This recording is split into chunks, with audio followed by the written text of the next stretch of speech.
Good morning to all of you. How is everyone? Had a good sleep? So today we have progressed into the last day, and it's good to see so many people around even on the last day. Okay, so today we have one of the most important aspect of transplant, around which there's a lot of controversy going on every time you read negative news about transplant. So there are some adverse factors, adverse news also which keep on coming.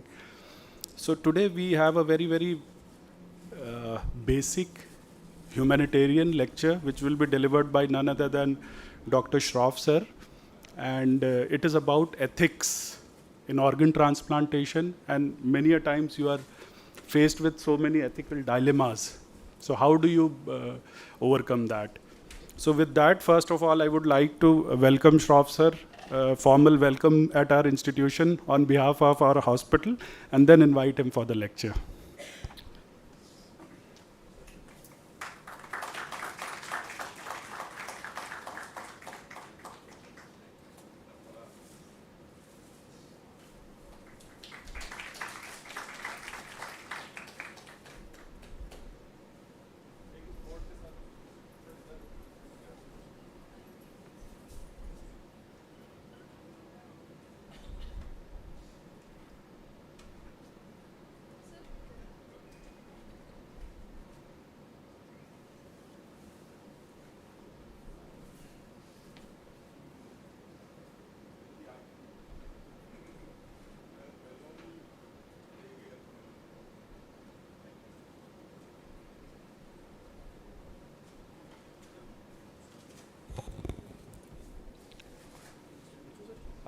या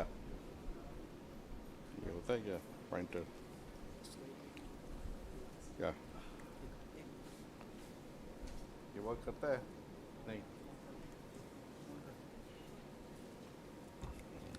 thank you Ranjan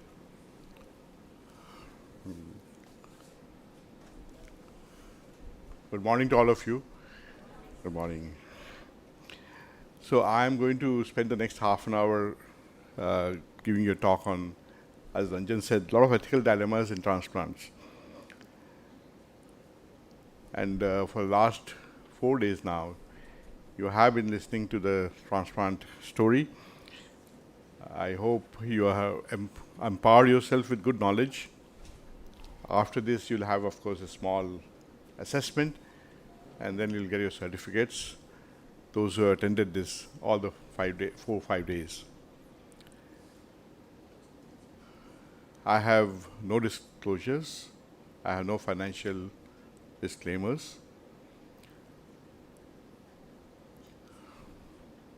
So let us start at the very beginning. What is ethics? Ethics is a study of what is good and bad, right and wrong, just and unjust. In school, you must have done something called moral science, some of you. In that also, they try and teach you what is ethics in life. Why should we talk of ethics? It is on the principles of right and wrong, just and unjust. We decide the law of the land, regulations that govern it. Like selling a kidney is wrong. We all know that, yeah? So the law is that you need to punish people who try and sell their kidneys, just to dissuade them, to act as a deterrent. And that's why you have a law. So ethics is the core of where the law emanates from. And that's why you need to have ethics in society and in transplants. In anything you do in life, you'll always be governed by ethics. What is not right and what is right? If you kill another human being, that's not right, yes? You all agree with me? But if you kill another human being in self-defense, or when you defend your country, then that ethics is right. The same killing. So see how the face changes. If you steal from someone, that's not right. Yes? You all agree? No controversies. If you steal information as a spy for your country also, that also is right. If you tell a lie or fraud, it's not right, yes? Would you tell a lie to protect someone? That's okay. So the face can change. But for some people, killing another human being, even in self-defense, is not right. And their value can be very different. So it's all governed by how you feel inside yourself, how you react to a societal situation. That decides your ethics. I am no one to judge you. You have to answer to your own conscience. And your conscience should not prick you afterwards. You should sleep well in night. So I am no one to say that what you're saying is right, wrong or right. But ethics can have, the same thing can have two different principles, as I've shown you here. Again, what is not right in kidney transplants? We're talking about ethics of kidney transplants. In living donation, I said selling a kidney for money is not right. But if you donate a kidney to a loved one, to your relative, to your friend, that's okay. That's a good thing. That's a noble deed. If you even donate a kidney to a stranger without asking for money, and people have done that, that also is good. And if you agree, if you do it, let's say in disease donation, there are no preconditions in donation. You just give it out of your love for humanity. But if you agree to donate only to a particular religion, that's not right. So disease donation has to be without any expectation. Yes? There's a technology called CRISPR in genetics. It is like a scissors, you can snip your genes. And in Korea, they have designer pets. They clone cats which can glow in the dark, because seeing cats in the dark is very difficult to do. So they're cloning cats with fluorescence proteins so that they can see the cats in the dark. And this is using technologies like CRISPR. Doing this, we are almost playing God. By tinkering, by CRISPR, you can also have designer babies. As women, you can opt for a certain shape of a girl or a boy with a high IQ. I hope it doesn't happen in India, otherwise we'll always want to have boys. There's also CRISPR used for xenotransplantation. They are genetically modifying pigs so that the organs can be used, because there's a shortage of organs. And you had last year, September I think, a heart transplant done using a pig heart in New York. And that heart worked for 3-4 days. And we are also designing, kidneys, genetically engineered, to overcome our organ shortage. So you can use this technology for benefit of human beings to overcome organ shortage, and that is acceptable. So I have shown you two faces of right and wrong. Same thing, same CRISPR, using for cats or designing babies, but using for, producing organs may be the right thing to do. So in this century, it's not about what is right or wrong. It is about not if we can do it, but should we be doing it, a particular action. Yes? And that's the question which is going to be very challenging to answer. Because every individual, every society is going to take a different, stand on certain things. And there are very many rogue governments around the world. Rogue governments means they'll go to any extent. And they could be doing anything in any labs, anywhere in the world. You saw the Wuhan virus, the COVID pandemic. It created such havoc in health. And that originated from a lab in Wuhan in China.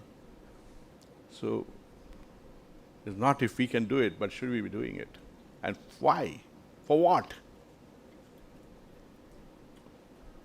So how do we get answers to these difficult questions? You have a moral compass within you. You have your own conscience. So use that every time you're in an ethical dilemma to answer some of these questions. The ethical principles on which we have built medical science is started with Hippocrates. And that was many, many thousands of years back, almost in BC. So if you mix the ethical principles of Hippocrates and modern ethical principles, you get these 6, 7 principles of ethics. And listen to this carefully. First is do good, beneficence. Do good as a doctor, as a nurse, in the society, for the patients. The second is non-maleficence. Do no harm. If you can't do good, don't do any harm to anyone.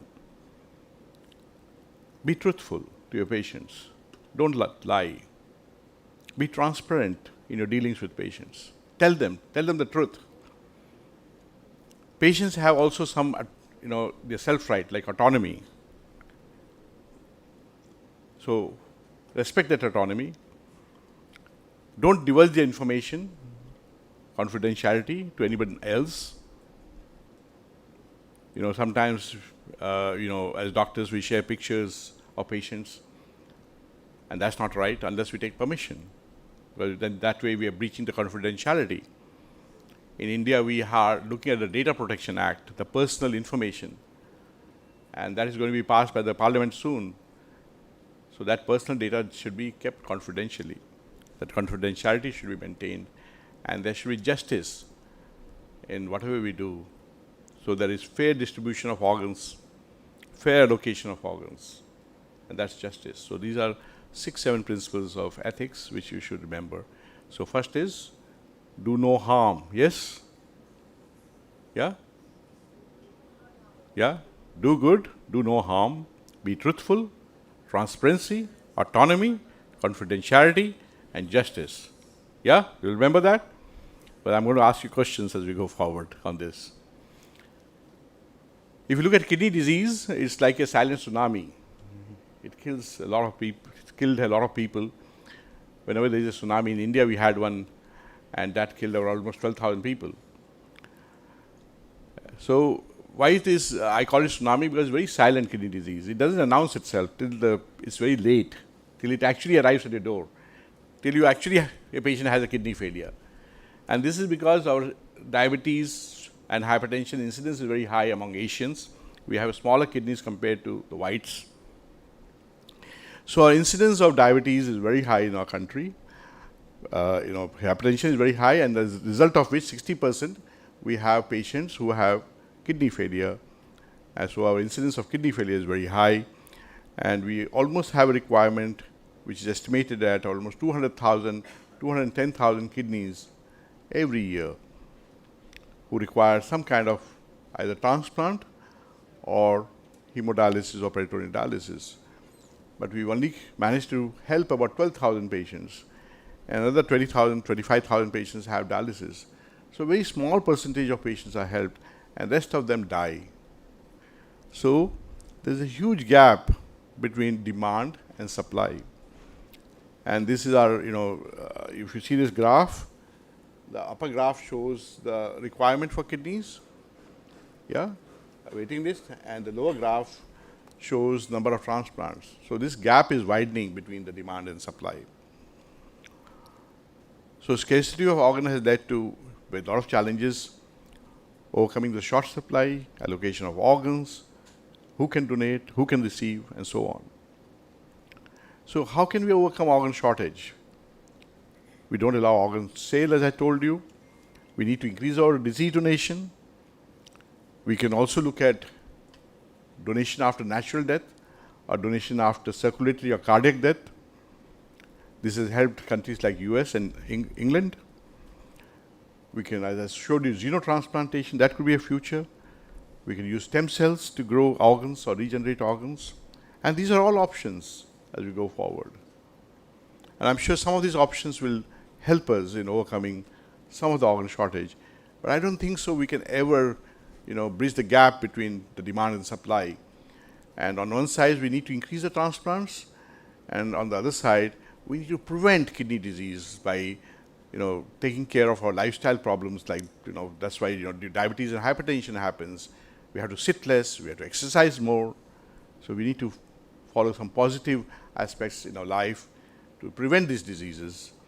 And only then we can perhaps overcome the shortage of organs. The internet has been, a boom. It's been a big boon, but it has also been a double-edged sword. Because of easy exchange of information, it is a very good medium for selling organs, especially kidneys. And if you type on Google, I want to buy a kidney, you'll get thousands of leads. And because you have 2 kidneys, you can spare one and still live normally. So that's why more organ trade happens in kidneys and a little less in the liver. But when you sell a kidney, what happens? There's actually exploitation or coercion of a poor person. There's always a poor person donating to a rich person. And in many of these donations, there are usually women who suffer more, almost 80%. I think medical tourism first started as transplant tourism in the world. So there are strong concerns when you donate out of money, because it brings down the nobility of this whole cause of organ donation. It coerces people. So there are strong concerns that it devalues altruism, that feeling of goodness when you donate out of money. It's very rare for a rich man to donate to a poor person. It has happened. Doctors also have done that. But it's very rare. It's always poor to the rich. So what are some of the problems in living donation? There are some actual real problems where families are not able to donate. And then these are because they are small families. They can't donate. They want to donate, but there is no suitable donor. Suitable matching blood group donor may not be available. So we now do ABO incompatible transplants for that. To try and overcome that, we can do swap transplants in that situation. They cannot donate because all screened members of the family have some problem, either diabetes or something else. And you can't take a kidney from them. So they can't donate even if they wish to. But there's a very dangerous group of families. They can donate. There are some donors available in the family, but they'll not. They'll rather prefer to buy a kidney from outside. And this is the dangerous group where all your coordinators will get caught somewhere when you start doing coordination. They'll pose themselves as relative, somebody unrelated who is going to be paid money, and then sometimes they'll be discovered, and then the donor will not get the money, and then they'll make a complaint, and then it will become a police case, and then hospital, doctors, everybody will get implicated. So this is a dangerous donor. Family has the money power to buy a kidney. There are members in the family who can donate, but they will not donate. There are some interesting studies, which have looked at paid donation to see what happens to these donors. And there's a very famous study done by an Indian of selling a kidney. This was done in Chennai with about 300 odd participants, 328 living donations who donated out of money. And what were the findings of the study? They said 96% of participants sold their kidney to pay off their debt. They were in some kind of loan they had taken, so they had to pay off the debt, that's why. And the average amount received was 50,000 rupees at that time. This paper is from way back in 2002, so it was done in that time. And 75% of donors, see, they got the money, but the findings showed that 75% of donors were still in debt at the time of the survey.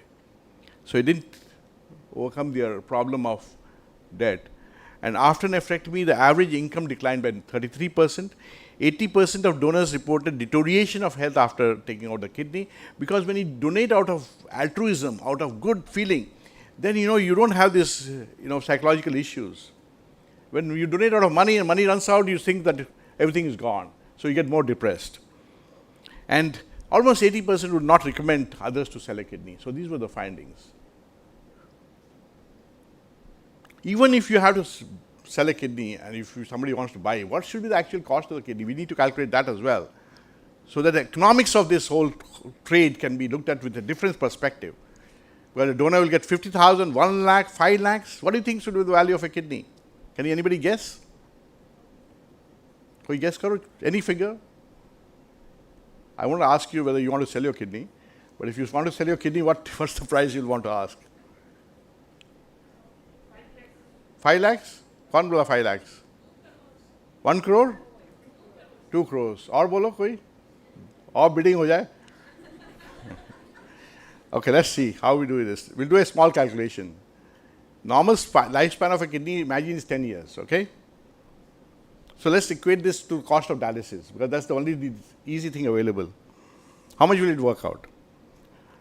So let's say 2,000 rupees लगता है dialysis का तीन बार week में, 4 times a month, 4 weeks in a month and 52 weeks in a year. तो 28 lakhs तो ऐसे ही हो गया. 5,700 hours of dialysis. है कि नहीं? But kidney which you're getting is working 24/7. The actual number of hours the kidney works is more than 87,000 hours.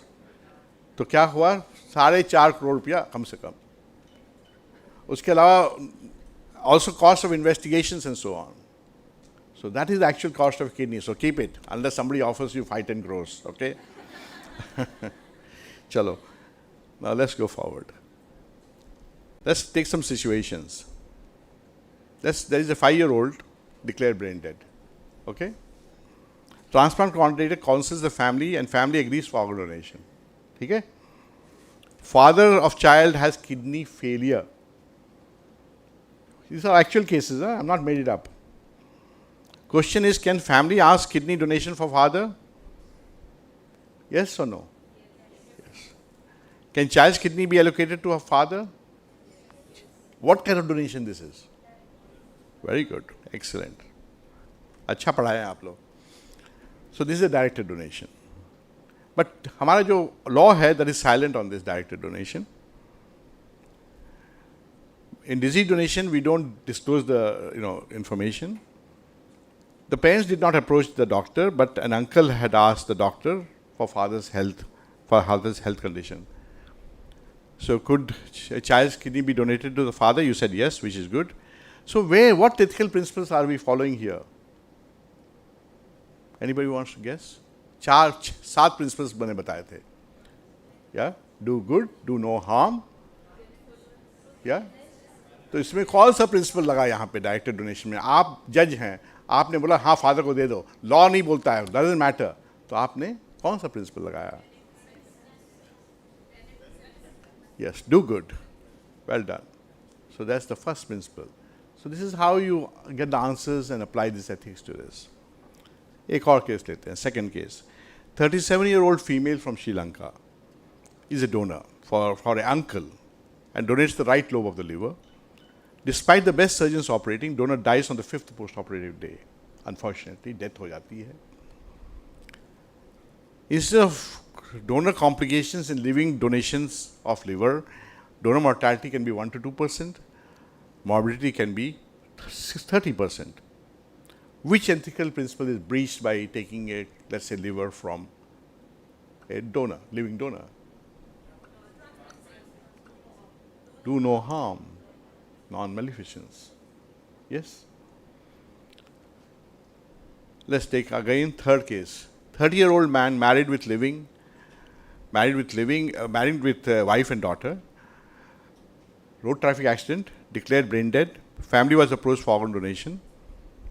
The not so well educated family readily agrees to donate the man's organs. Okay?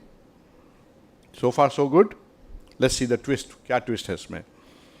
Screening showed that the brain dead patient was HIV positive. Absolute contraindication to donation? Yes or no?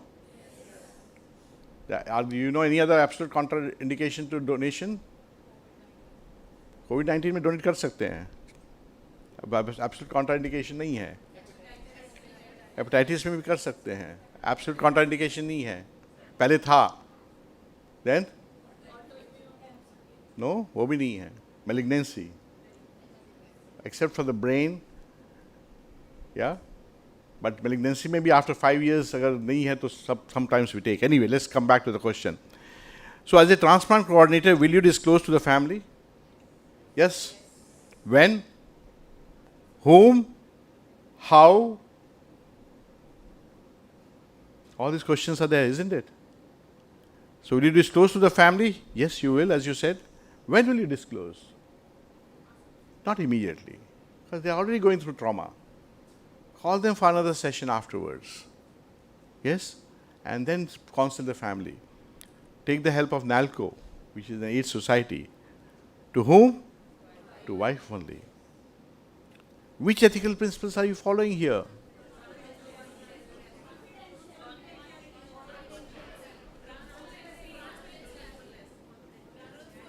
Truthfulness and transparency.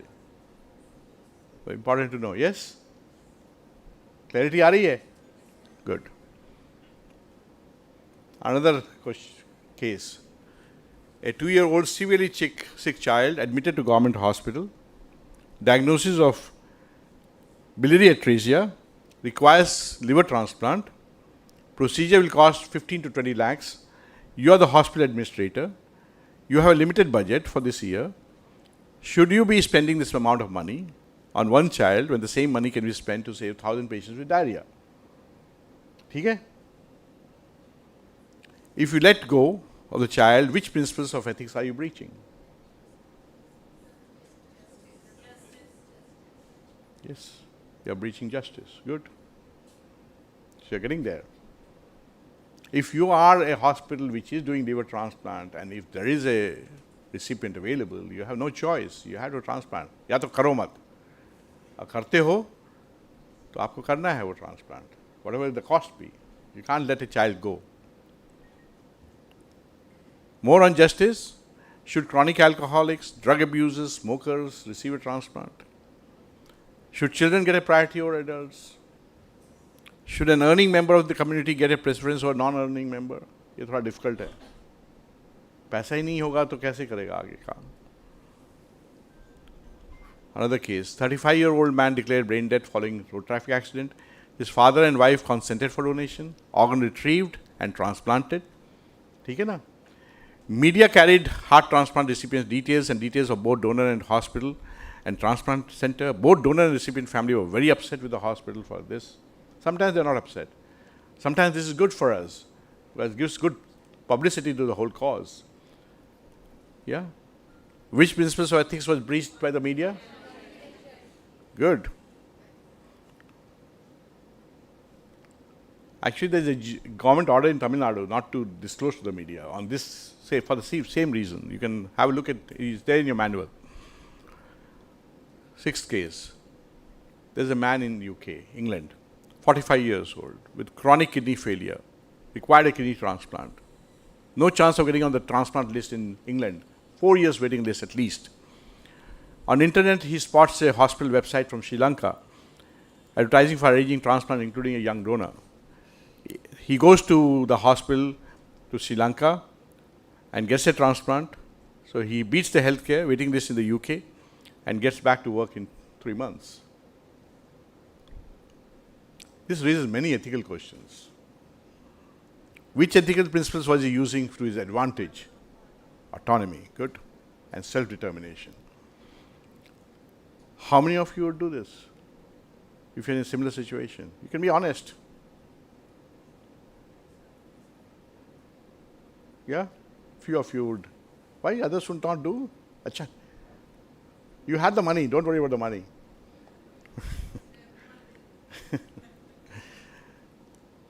Why is this wrong? This is exploitation of poverty in Sri Lanka. Today, information is power, not money. And internet gives you that power.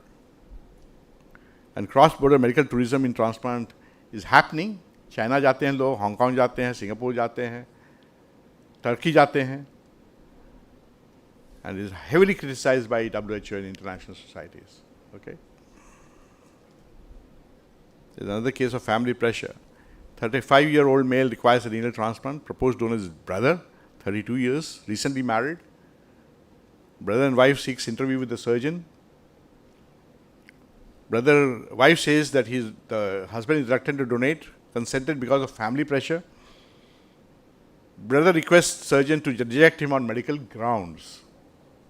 Okay? This is my case. What do I do? My dilemmas. If I ignore the request and proceed with transplant, I'm breaching. Do good, because I'm going to, But if I accept brother's wishes and reject him as a donor on medical grounds, then I'm not being truthful to the family, not doing justice to recipient. So many times we get into these kind of surgical dilemmas. Kiski taraf hum, on whose side do we bend? And we have responsibility to do both. Yeah? So I counseled both of them, brother and wife, and then told them the risks and benefits.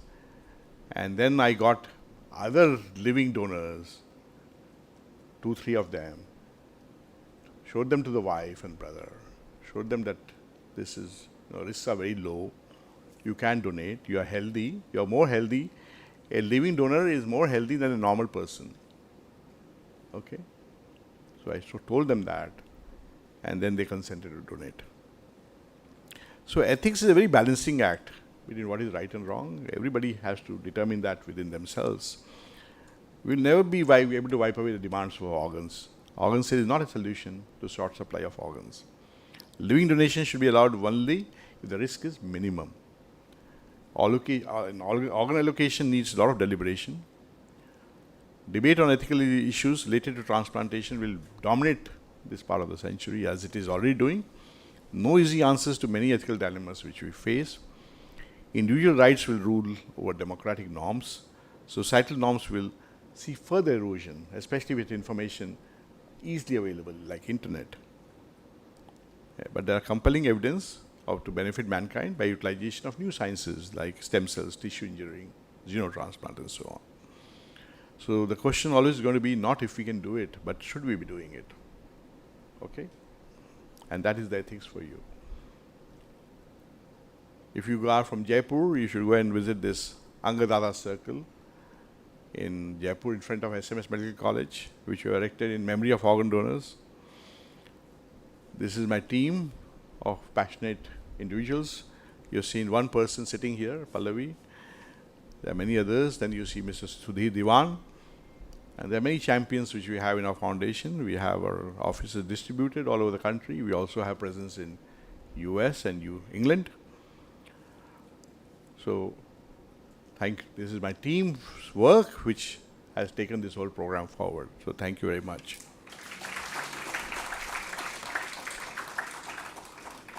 Yeah, I finished in good time.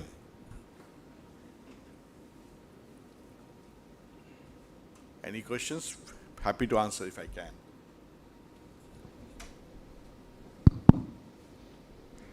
So are there any questions? Hanji Mahendra.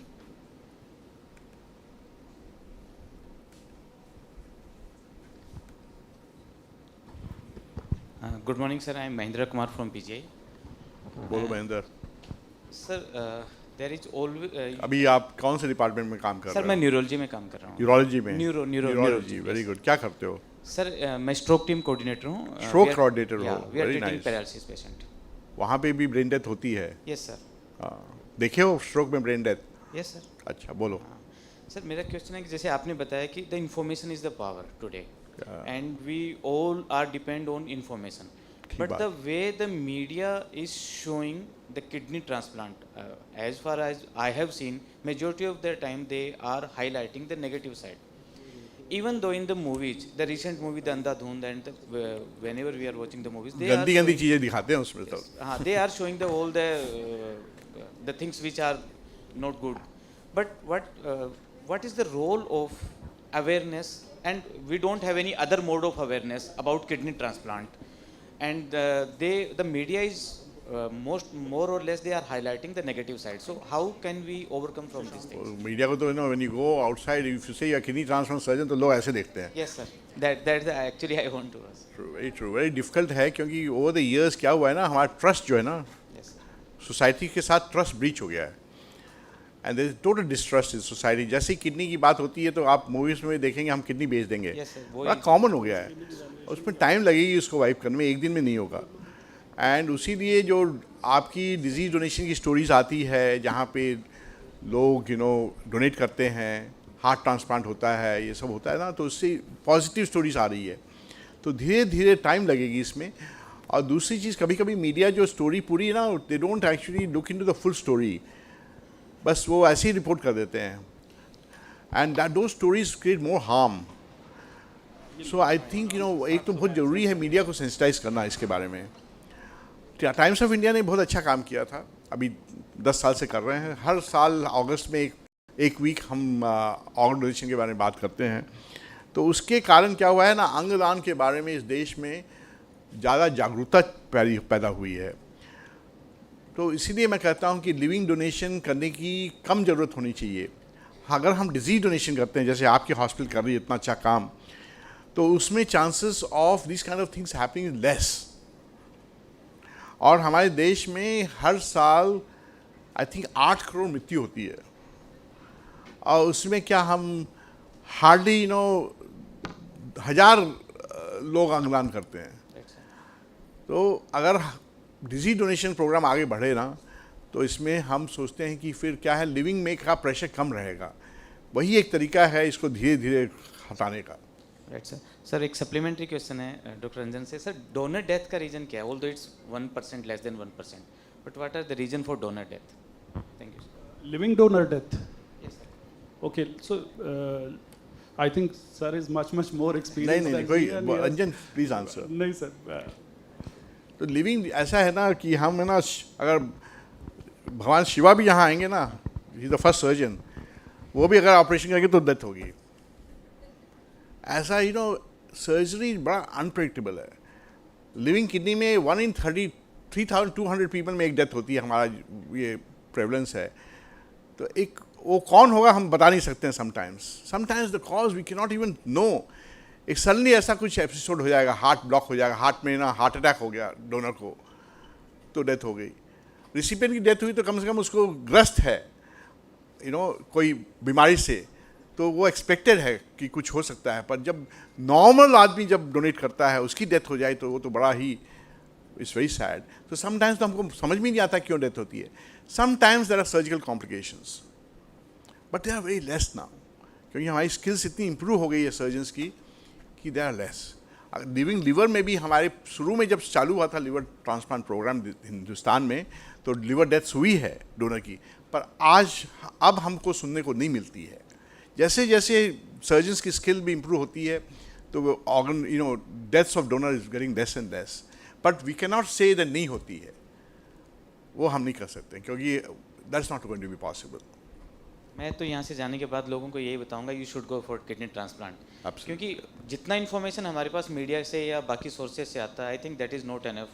और यहाँ से जो scientific programme से हम जो information मिल रही है, तो उस ये सब पब्लिश्ड है and what is called peer reviewed. इसका मतलब कि पब्लिश जो करता है वो 2-3 आदमी पढ़ते हैं उसको, इंडिपेंडेंट पढ़ के ही वो पब्लिश होता है काम.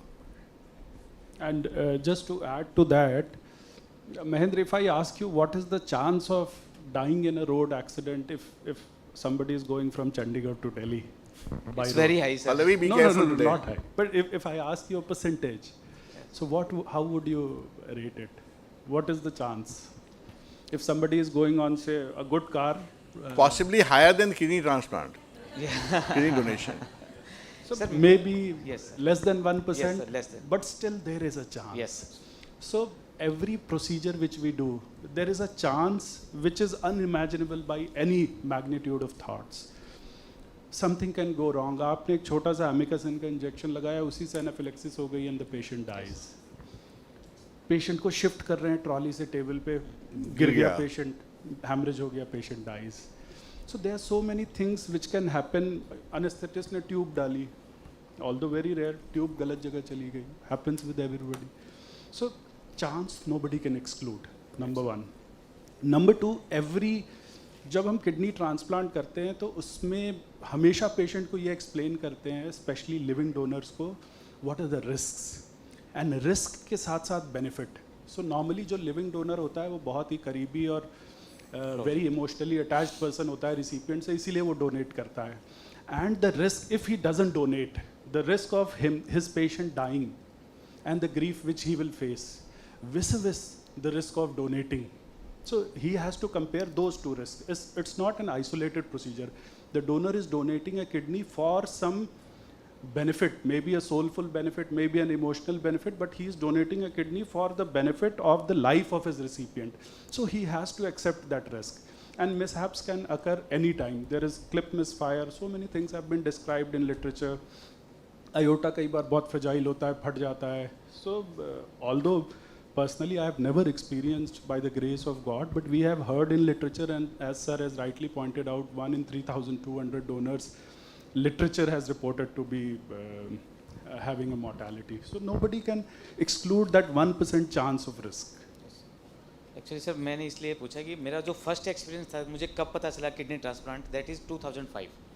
अपोलो हॉस्पिटल में एक डोनर की डेथ हुई थी और उसके बाद तो हॉस्पिटल को तोड़ दिया गया. इतना मतलब स्टोन प्लेटिंग हुआ वहाँ पे, इतना मीडिया का इतना हाइप हुआ और कुछ सर्जन्स वहाँ से छोड़ के चले गए थे. तो that was the first very unfortunate. ये सब जब होता है तो it's very unfortunate. That was the thing. Thank you sir. Any other questions? Good morning, sir, and Morning. thank you very much, sir, to highlight these ethical principle in such a wonderful way. Thank you. Sir, I have one question कि ये Mohan foundation है for जो जिसकी कोज के लिए बना है, sir जैसे ये नाम है मोहन, इसके पीछे कोई स्टोरी है सर, या कैसे ये नाम, मतलब ये एक और कॉन्फ्रेंस करेंगे. यस सर, एक और मीटिंग करेंगे. मोहन, जब मैं इंग्लैंड से वापस आया ना 95 में, तो 12 साल मैं इंग्लैंड रहा था. तो मैं जब वापस आया तो I didn't want anything English. तो नाम भी जो था ना, मैं इंडियन ही चूज़ करना चाह रहा था. And Mohan is somebody, the word Mohan itself means somebody you like. भगवान कृष्ण का भी मोहन का रूप है. yes sir. So I kind of tried to coin the word, an acronym. Mohan is not a name as such. Name है, easy name to remember. Is multi-organ harvesting aid network. Yes. तो acronym भी बैठ गया उस समय. तो इसीलिए हमने वो word मोहन choose किया. And by some luck of God, my dad's name also was Mohan. Okay. And my father-in-law's name also was Mohan. For I don't know why, what reason. So it all worked very well. But I didn't actually plan it that way. Okay, sir. When I was starting to coin, this was the only way I could coin it. And it just happened, everything fell in place. And today we are here. So sir, Thank ये जो you. आपने Mohan foundation इतना बड़ा चलाया है, ये चल रहा है, ये सक्सेसफुल है, काफ़ी अच्छा है.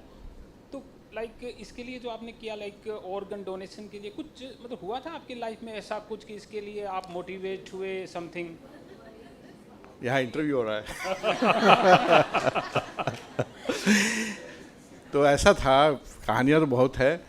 But it so happened that in England when I was working, जब मैं बोलता था मैं वापस जा रहा हूँ अपने देश, मैं हर दिन यही सोचता था, ये जो रेस है हमारे ऊपर 200-300 साल कैसे हमारे ऊपर इतने साल रूल की, इसमें इनमें क्या ऐसी चीज़ है, क्वालिटी है. तो जब मेरे हिंदुस्तान से खबरें जब भी आती थी ना, वो सब नेस्टी खबरें आती थी, गंदी खबरें आती थी कि यहाँ पे फ्लड हो गया, यहाँ पे भूकंप हो गया, यहाँ किडनी बेच दिया, यहाँ पे ये हो गया.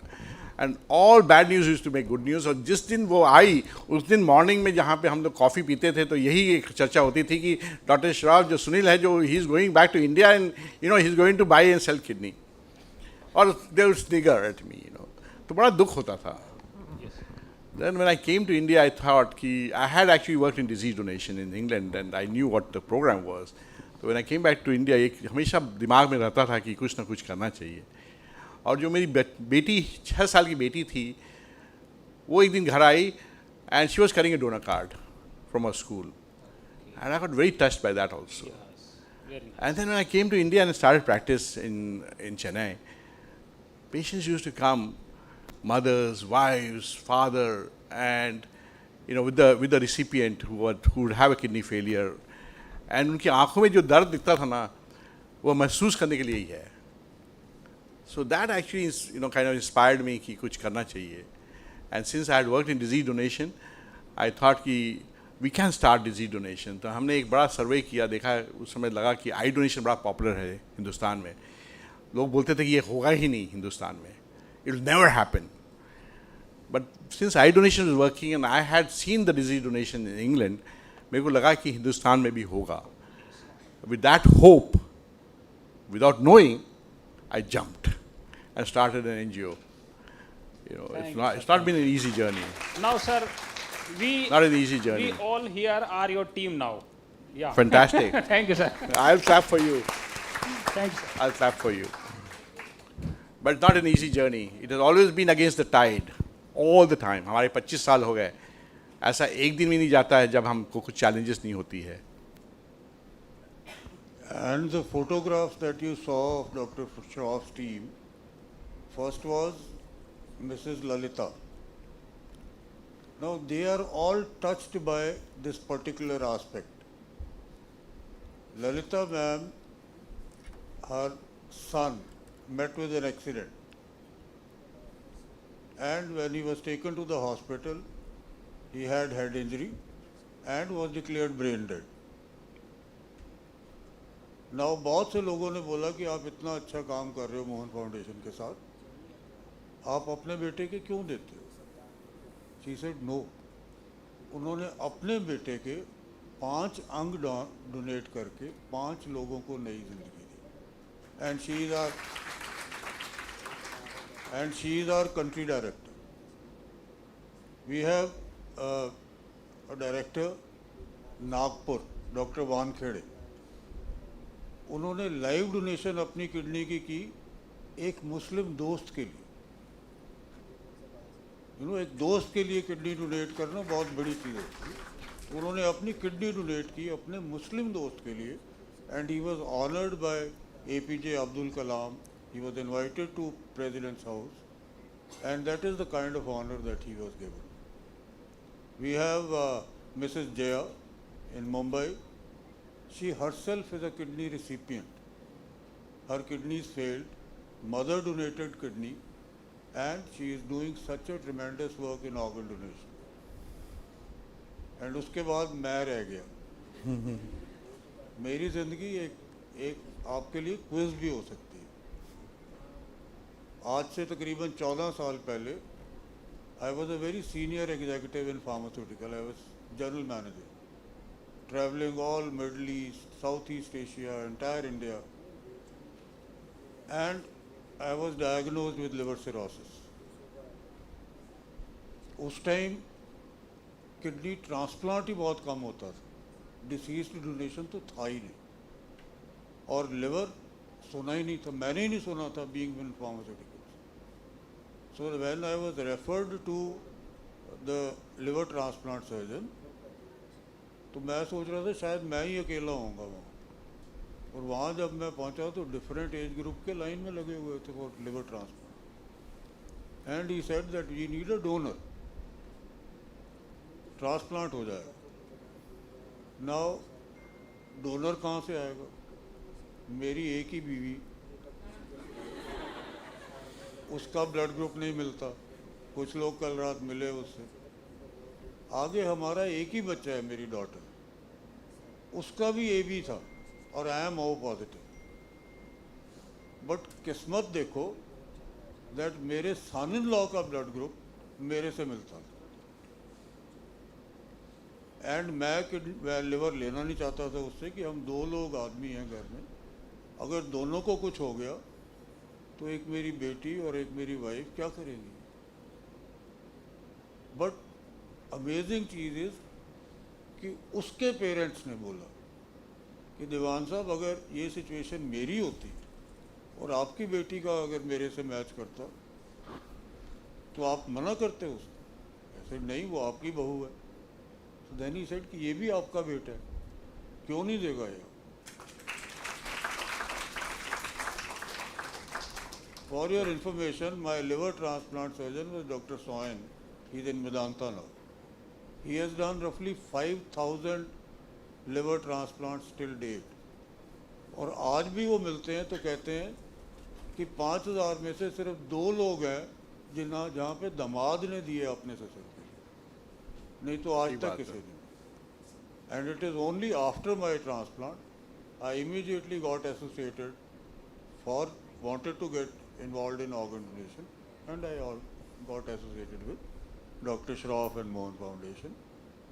अब तो खैर एक डिकेड हो गया. Okay, so that's the story behind Mohan. In fact, November May we are making there's a movie coming out called As Zindagi. Air Zindagi. It's directed by a nephrologist from US, Dr. Anirban Bose. He's an Indian. He runs our Mohan USA outfit. And Air Zindagi is the story written, थोड़ा dramatise किया है on Lalita Raghuram जो हमारी country director उसकी story के ऊपर है. तो जब आएगी तो आप लोग देखिएगा जरूर. You know name is Aye Zindagi. Revathi Menon is a lead in that. ठीक है. अब नेक्स्ट क्या है Pallavi? Thank you. Thank you.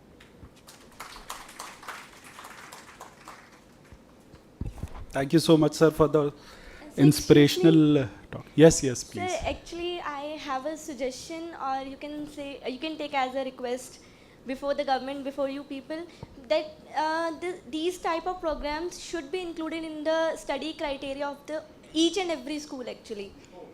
Absolutely. Each and every school, because Tweet it. Just tweet. It will go viral. yes, sir, because Okay. many schools are organizing, but it should be a compulsory criteria in each and every school. So the best way is tweet and retweet. Okay? I'm not on the Twitter even. So Mahendra must be on Twitter. Huh? So make a good Definitely, Insta I post and we'll share it. Okay, sir, thank Okay? you. Okay. But I think that is the need of the hour. No doubt about that. But probably हम लोग शायद बहुत छोटे हैं इस बात को वहाँ तक पहुँचाने के लिए. We can just get inspired and keep doing our Yes, work. youngsters are the only leading one. Yes. You are disregarding us? Okay. So you are also a youngster. Thank you so much. This is a wonderful comment. Okay. So with that, we have the next, we have a national organ transplant program. As you might be aware, till now the organ transplant program was very unstructured. So now the government has made something called as National Organ Transplant Program, NOTP. So to streamline the activities of organ transplant in the country, to make it very systematic and structured. So we have a very eminent speaker from PGI who is working in the ROTO. So all of you remember what is ROTO? One of you can tell me the full form, exact full form? Only one person, no humming, no buzzing. Who knows the exact full form? Please stand up and let me know. Wonderful. So we have Saryu ma'am who is already working in ROTO PGI, and they have been involved in initiation, stabilization and progress of the deceased organ transplant program at PGI, and coordinating simultaneously all the activities in the region, and she will give you an overview about the National Organ Transplant Program. Saryu ma'am, please.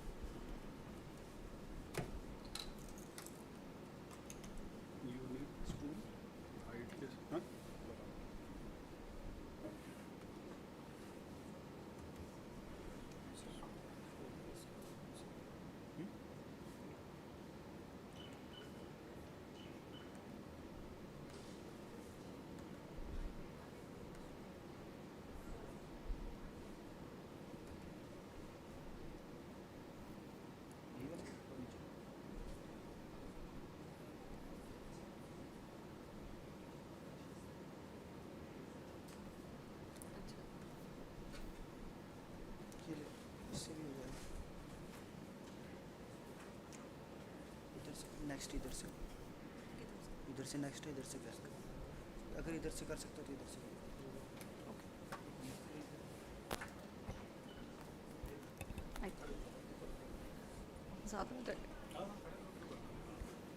Good morning, esteemed Dr. Stroff, Dr. Ranjan, Ms. Pallavi, Mr. Diwan, and very, very respected delegates. So it's a huge opportunity to be standing here and discussing about a subject that has actually changed my life.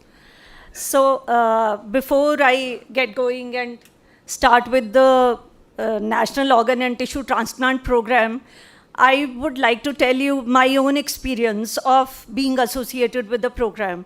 25 years I was working in corporates, handling corporate communications, and everyone knows how we function in corporates, in the sense frenzy timelines, and then there have to be KRAs, deliverables. It was fun working there. And joining Roto was a very, very chance occurring in my life. I hadn't joined Roto to pursue my career as such. It was a stopgap arrangement, to be honest. Because the company which I was working with, they were relocating, and I didn't want to move out of Chandigarh, so I thought might as well join here till I get a better opportunity.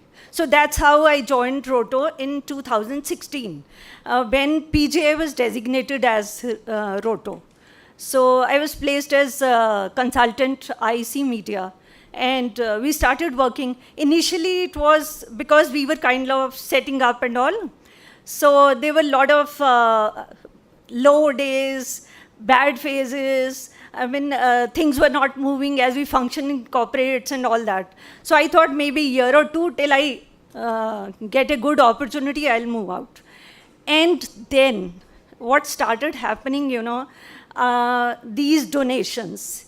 And to put together the press notes, I was meeting up the donor families, how they feel, what motivates them to come forward for donation, when they have actually lost their near one. In their grieving moments, it's very, very tough. So when I started interacting with them, then I realized there is something much bigger than being a consultant IC media in Roto. So I tell you, within these 6 years, today, if I compare myself, maybe as far as the package is concerned, it may not be at par, but as a person, I have really grown. I am far more calmer, collected, connected, and grounded. So that is the impact of this program on me. And now I'm hooked onto it. I'm not going to go anywhere, It's such a beautiful thing that has happened to me personally. And professionally also, in the sense, we get to meet up your kind of audience, There's a lot of chance for interaction, for meeting up with the intellectuals, to grow and know more about the program. So that is the power of just being associated with this program from a distance. Like you guys are actually taking forward the program. We are just lending you the back-end support. Still, this can impact you so much as a person. So that has been my growth story of being associated with this particular program. So now coming to the topic, and when I was entering, there's this girl, Priya. She came and she was escorting me.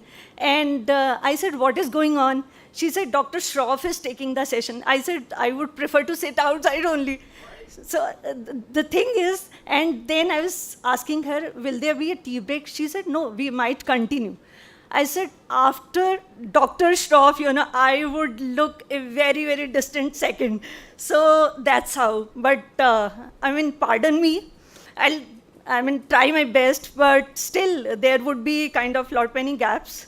So we start with this National Organ and Tissue Transplant Program, and how it came into being, and what is the organogram, and what is the role of each one of us. So I think you must be watching this particular slide nth number of time in this week's program. But this is very, very important. Unless and until, we take this particular slide in all seriousness, the program will not take off the way we want it to be taken off. See, imagine, the figures may differ a little, but this is just to give you a snapshot between the availability and the requirement. Imagine against the requirement of 1,80,000, only 6,000 are lucky to get a second lease of life. And kidneys we are talking about when there is live donation also. Similarly, liver is pretty bad. And then heart, against 50,000, only 15 are lucky to get heart transplant. Now this figure has increased a little. And imagine 49,985 people we lose out because there is no heart available for transplantation. And then as far as cornea is concerned, 1 in 4 is lucky to get his or her eyesight restored. So this is the status. And we are a country of 130 crores. And this is how we compare vis-a-vis the other countries as far as the organ donation is concerned. Long, long way to go. So ultimately, because of this wide gap, and the gap is increasing because of the lifestyle diseases increasing at a fast pace, So the government, and there are n number of issues, the government realized that there has to be a legal framework. There has to be some act regulating the organ donation, Otherwise, there were very, very few NGOs, and Mohan Foundation is the pioneer in the field, taking forward this mandate of organ donation. I think prior to when the government took it that seriously. And what are the key issues? By this time, all of you must be familiar with.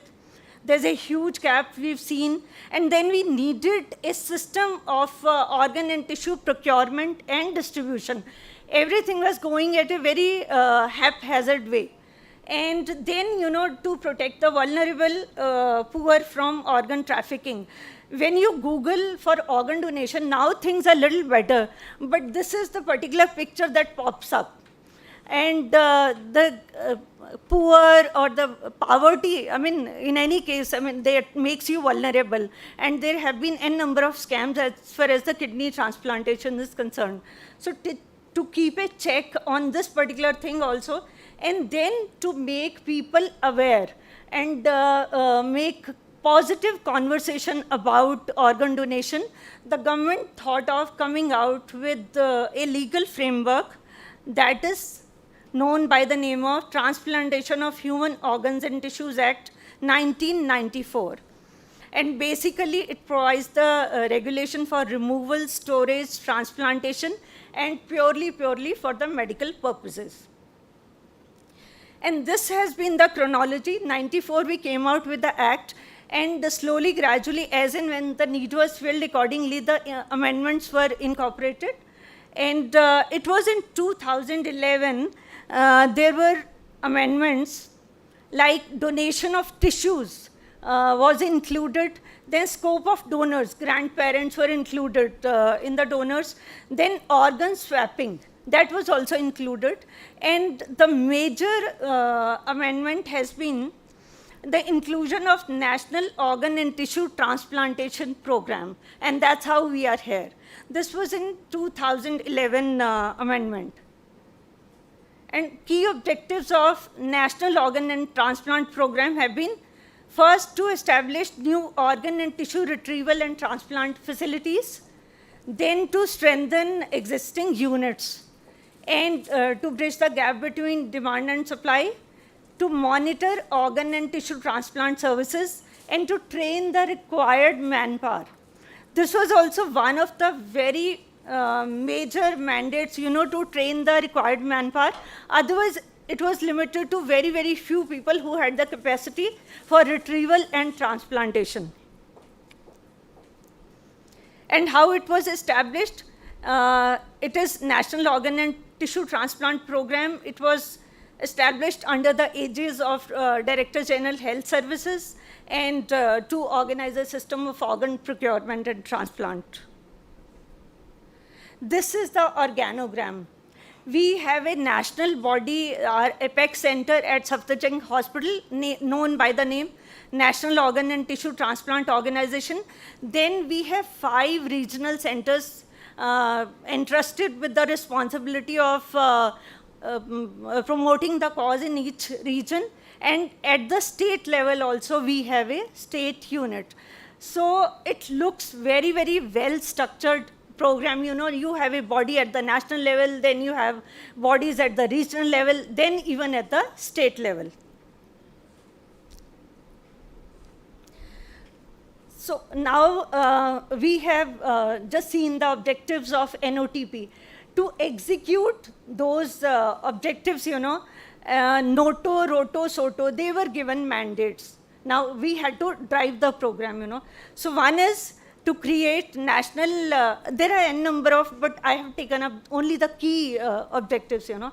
To create national networking and registry, then to procure and distribute organs and tissues, and to promote, that is to impart awareness and to engage with community for the deceased organ and tissue donation. And this is how NOTO is taking it forward at the national level. They have a pledge registry, like whosoever wants to be an organ donor, there is a form available by the form number 7. You can fill it online, offline, and then the registry is being maintained at the national level. So at the press of a button, we know how many people have actually pledged for organ donation. Earlier, before NOTP came into being, we didn't have any structured registry per se. Everybody was maintaining their own registry. Then we have waiting list registry also, and in the sense from hospital to state to region to national to the person of Indian origin and foreigner. This is how the registry is being maintained. And then there is transplant registry also. People who get transplanted from the hospital level, first we maintain pre-transplant registry and then post-transplant registry also, or their follow-up also. So this is how the national registry is being maintained. Now, my first slide was saying that 1,80,000 people waiting for kidney transplant, and only 6,000 are given second lease of life in the transplantation of kidney. That was a figure we also picked it up from Google. Now we have realistic data, you know, how many people actually associated with the program as organ donors who have pledged it, how many people on the wait list, and how many actually got transplanted. Then second mandate was procurement of distribution of organs and tissues. And you must have heard the green corridors. Now it has become quite a norm, you know, these days, especially with PGI and other hospitals. So this is how it functions, you know. If the donor, the matching recipient is not available in that particular hospital or in that city or state, we immediately inform NOTO. And accordingly, all the details are given, then they check for the availability of matching recipient in other hospitals, in districts or states, and then NOTO allocates that particular organ for a matching recipient in that hospital wherever he or she is admitted, and then accordingly the transport feasibility of the state is organized, and the green corridors are created, and the organ is transported for that matching recipient. So this is a big thing, a major initiative being taken by NOTO. This is also, you know, how organs are allocated. Now, finding a suitable recipient. Ultimately, the end objective is we should not lose out on any organ if the donor family has consented. It's a huge, huge step taken by the donor family in their hour of grief. And I tell you from my personal experience, it is not at all easy. I lost my own mother on 10th of July, and I have been associated, though she was old and it was a cardiac arrest and we could donate only her eyes. My own family, they didn't agree, and I didn't have the courage at that particular hour to convince them. So look at the magnanimity, the selflessness, there are no words for these donor families, because now I can relate to it, how you feel. And these are all young deaths. In 20s, in 30s, accident deaths, and we were my mother was ailing, we were kind of prepared. Here, it is accident, you go home, you go from your place all hale, hearty, and then this news comes. That is the kind of shock the family is undergoing, and still they come forward for the consent. So the intention or our ultimate effort is that if the family has consented, no organ should go waste, whatever the effort is. So that's how finding a suitable recipient wherever possible, and PGI has sent organs to Chennai, to Mumbai, to Delhi. Delhi is common, So recently we sent one heart to Jaipur also. So this is how we are working towards organ allocation and then transporting the organs for the matching recipients if matching recipient is not available in that particular hospital. And then, unless and until the community owns the cause, the community is engaged, you cannot take forward any social commitment, from where the organs will come, from people only, from you and me only. No? So ultimately, we have to make the community aware about it, convince, persuade, so that they come forward and pledge for organ donation. And these are some of the snapshots of the activities being done at the national level. So these are all big ticket events, international trade fair, then where union ministry is involved. So ultimately, we are also doing a similar thing, but at the regional level, and state unit is also doing awareness activities, but at the state level, so that the message is percolated to the last mile. And I was talking about after Noto, after our Apex Center, there are regional centers. And these are the 5 regional centers. We have one in Mumbai, Tamil Nadu, Chennai, Kolkata, Guwahati, and PJMER Chandigarh for the northern region. And it was in 2015, November 2015, PGI was designated as ROTO, and PGI started transplantation way back in 1996. Act came into being in 94, and 96 we started with the renal transplant. And still, till 2015, the program had not picked up the pace at which it was expected. But seeing the commendable work by PGI in this particular region, PGI was designated as Regional Organ and Tissue Transplant Organization, and we are a part of that. Again, the mandate is more or less same. The only thing is your outreach is different. You are reaching out at the regional level.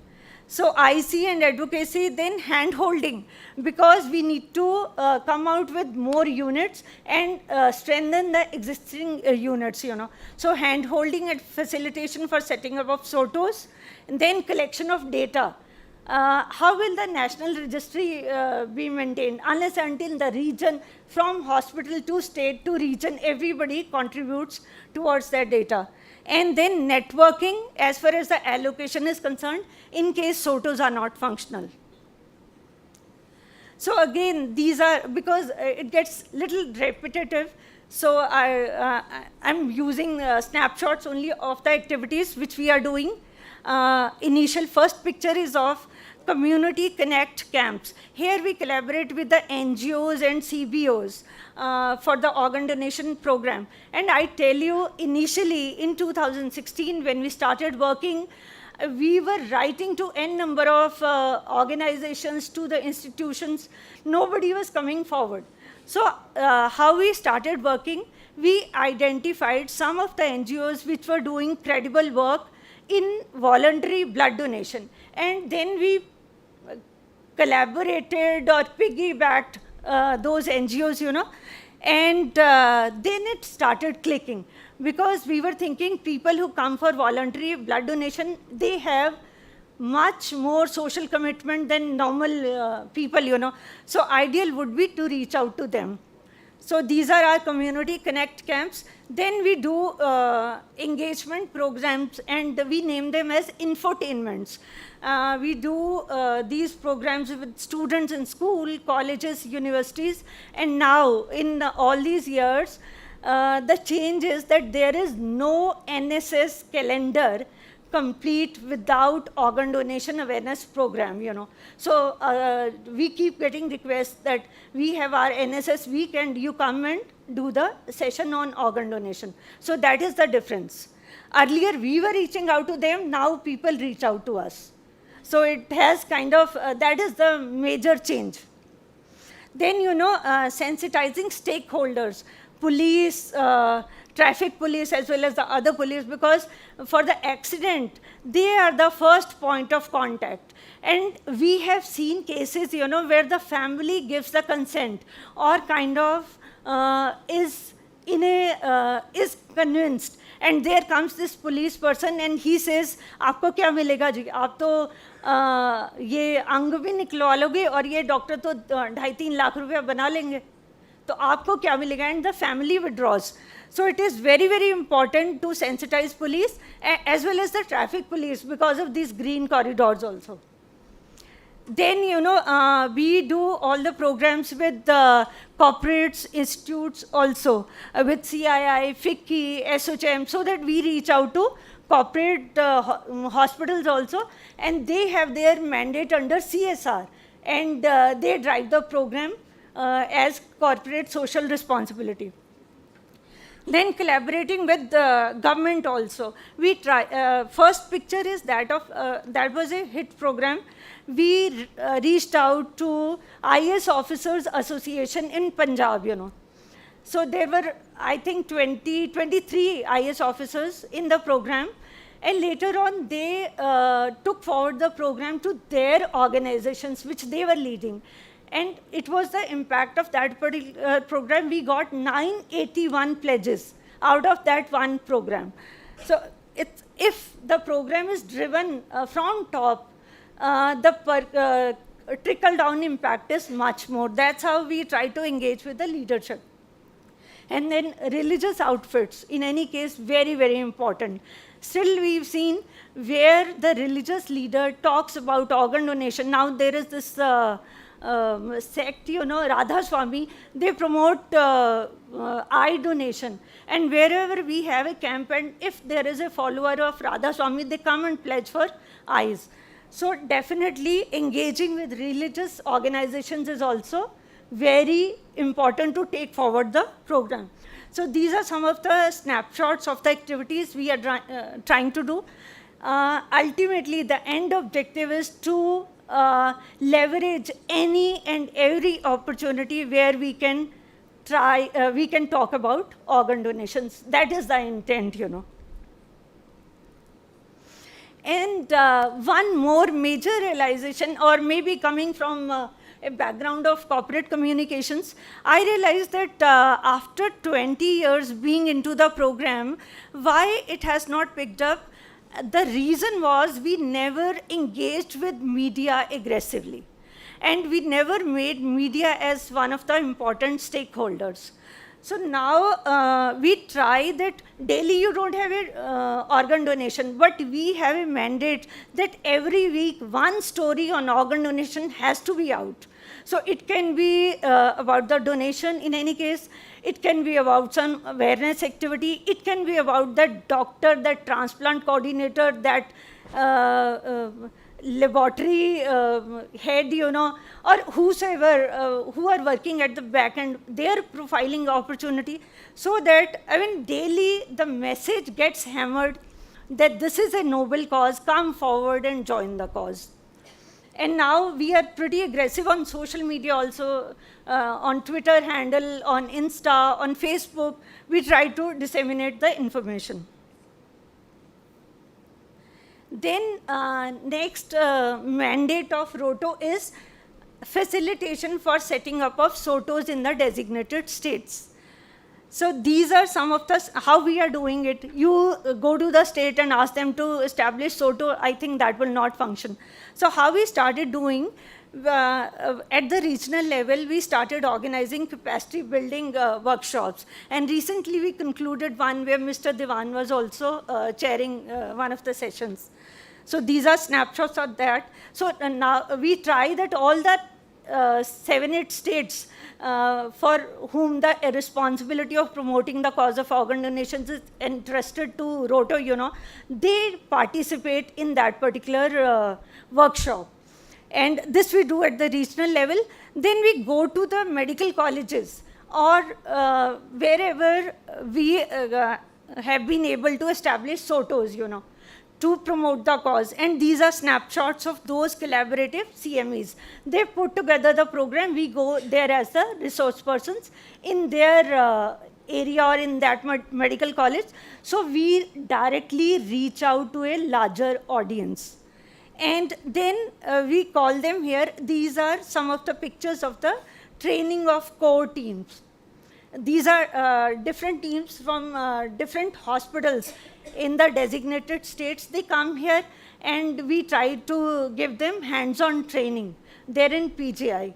So that, I mean, their capacity is built and accordingly they take forward the mandate. And ultimately, these are the designated SOTOs across India under different ROTOs, you know. And you see, now we have fully functional ROTOs, SOTOs in UP, in Rajasthan, and then in J&K, in HP, Punjab. This is the only ROTO in North which has 6 functional SOTOs, and only Uttarakhand is left. I mean, they don't have a, their case is pending for concurrence with the ministry. Otherwise, all the state units are functional in northern ROTO. Then I was talking about collection of data and stats, you know, from SOTOs. Now, wherever we have functional SOTOs, they collect the data from the hospitals and forward it to us, and we forward it to the national, to NOTO for ultimate collation, you know. And every month we get data from 118 hospitals, and these are the number of hospitals, you know, in transplantation. Most of them are in live, and these are in deceased organ donation, and this is the breakup state-wise, and this does not include Delhi NCR because their data is being maintained by NOTO. And this is PGI's progression in deceased donation. See, you must have seen the difference since ROTO came into being.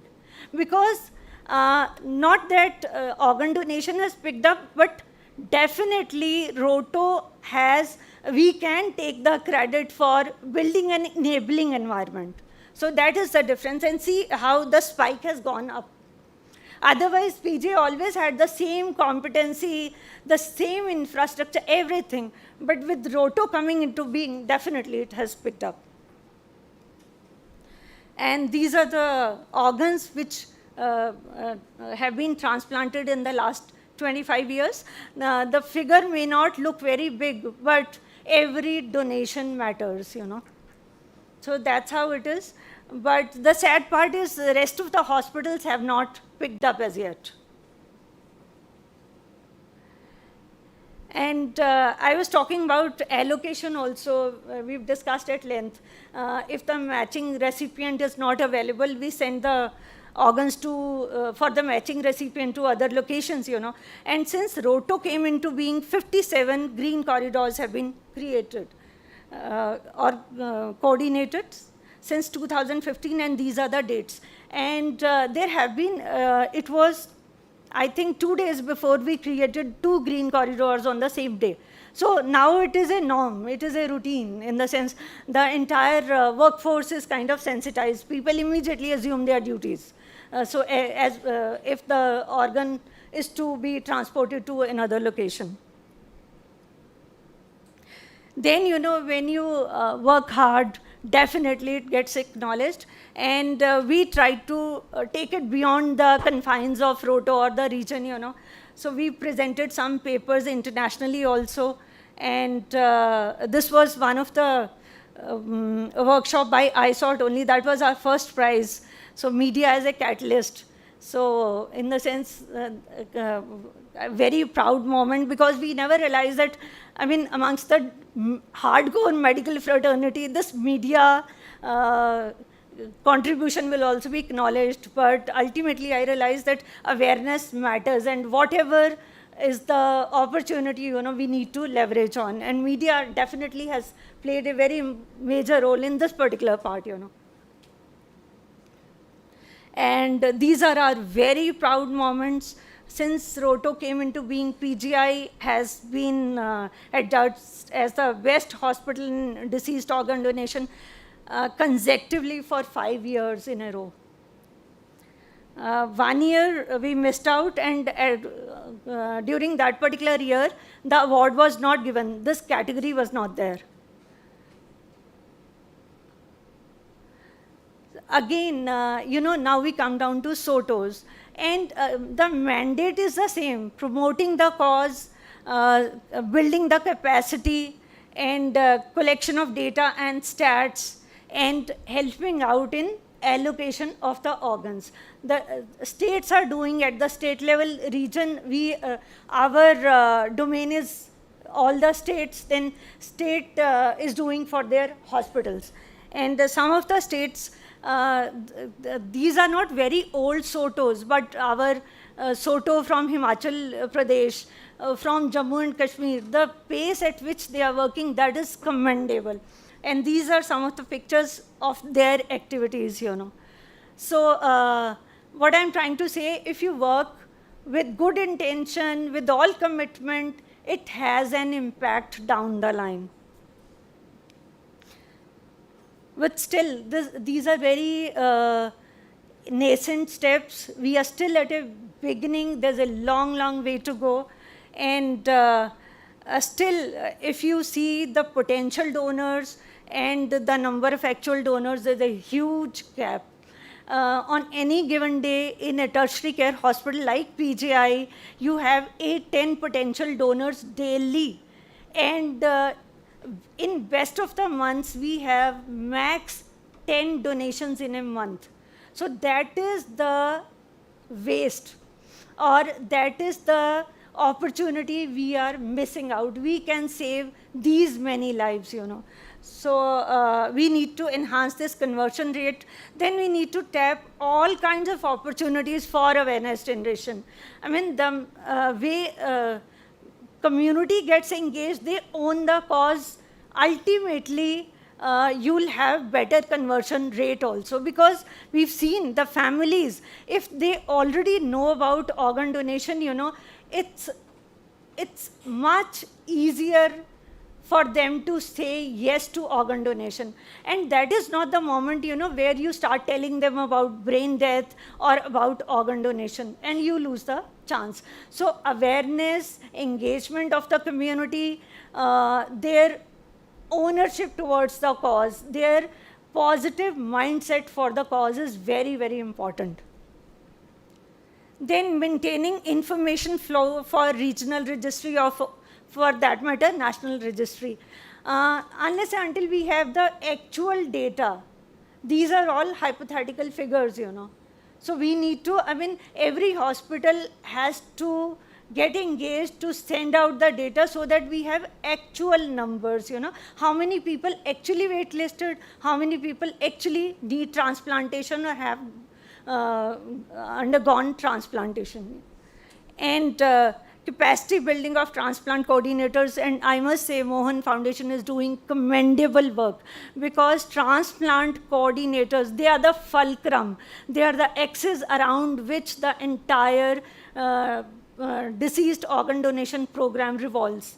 Consent is the most critical thing. If you don't get a yes from the donor family, from where will the organ come? And whatever competency, whatever infrastructure you have, I mean, you will not be able to save lives. So their continuous capacity building is very important. And hats off to Mohan Foundation for taking up this particular initiative. We can clap for them. And then provision of immunosuppressive regimen. You know, we've seen there are recipients, and because in public sector hospital, they come from lower strata of society. At times, the transplant also takes place, but then longevity cannot be ensured because they cannot afford immunosuppressive regimen. So we are trying, pushing for this particular case, that at least for a certain number of people, you know, this immunosuppressive regimen is provided by the government, we'll be able to save more lives. With this, I conclude my talk, and thank you so much for a very patient hearing. Thank you so much.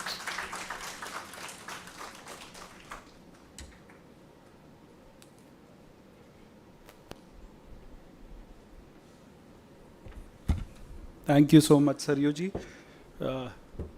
Any questions?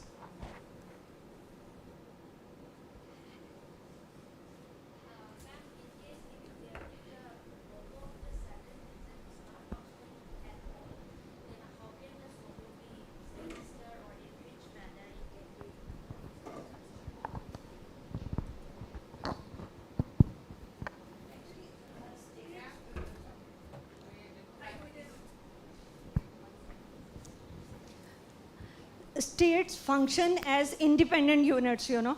So they put up their case directly to the ministry. So funding, etc., is not routed through ROTO. It directly comes from the ministry. So do you have any particular state in mind? Or? Yes, ma'am. Even in my state, I'm from Manipur. Manipur, they have formed the SOTO and all, but the thing is, Roto Guwahati is not functioning at all. So like, we don't know how to proceed with the registering and all. It's like we can go directly to the NOTO, or like we have to go through the ministry side. So we are still confused on how to proceed with it. Okay, so there is a complete process, and in the guidelines, you know, it's given. So your health secretary can take up the cause. Maybe we can talk about it bilaterally. Yes, so I can let you know how, and we have some counterparts from SOTOs also. So they can also help you out. It's not, you don't have to route through ROTOs. Yes. ROTOs are there to facilitate, but they are not the monitoring agency. So in case a particular state is keen to, establish their SOTO and ROTO is not functioning, it should not make much of difference, you know. So states are independent units and states are empowered, and your health secretary has all the powers, you know, to designate steering committee. There is a process, we can talk about it. Okay, ma'am. Thank you. Any? Sir बहुत कम है मैं frankly Punjab में देखा जाए 2 hospital sir बहुत ज़रूरत है काम करने की ब्रेन डेथ सर्टिफिकेशन कमिटीज़ ही नहीं है अभी देखिए रिसेंटली मतलब कुछ भी केस होता है जैसे करके सो कभी हम डोनर को यहाँ से शिफ्ट करते हैं but definitely there is lot of potential for this particular cause you know सब जगह है सर आप देखिए सर पंजाब का ही केस लीजिए हमारे राजेंद्रा हॉस्पिटल है मेडिकल कॉलेज है Amritsar medical college we done in number of programmes but things don't move no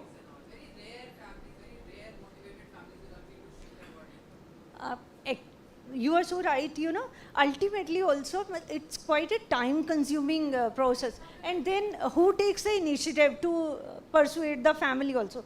Max Fortis is different ball game. They are acting as Fortis, I can say, they are extended team of PGI only, in the sense for every case Fortis take the initiative, and we've shifted quite a few donors from here, you know.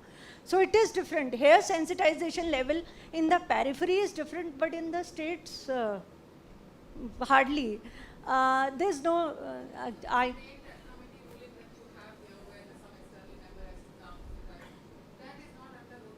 No, no, no. If you see the structuring, I mean, we can, I should say, facilitate, we can build the capacity, but we are not the monitoring agency. So that's the sad part. If our nodal officer writes, sir, sir आपने इतना कह दिया, बहुत honour है मेरे लिए, बहुत ज़्यादा.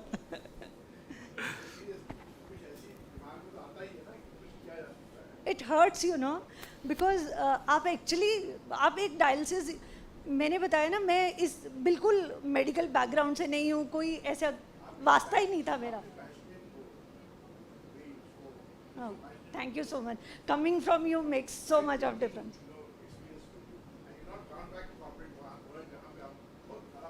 Yes.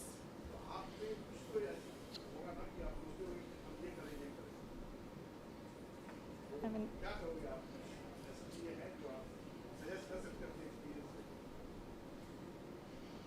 see, one, we need these kind of trainings, you know. I mean, directly reaching out to people, you know, who are actually a part of the program. So that ownership needs to be inculcated.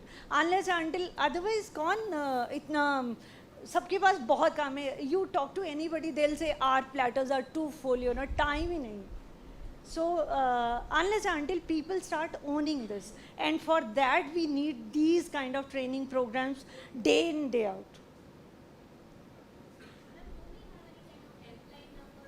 Yes, we have. Like any patient needs to be shifted from some other hospital to PGI, then whom to contact?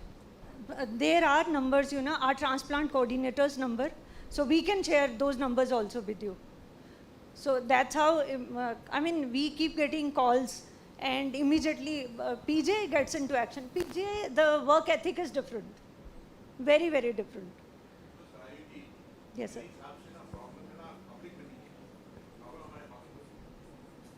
You are so very right.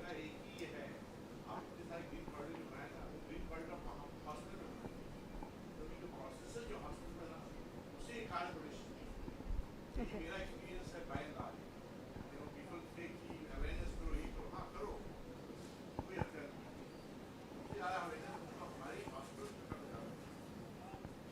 So, actually,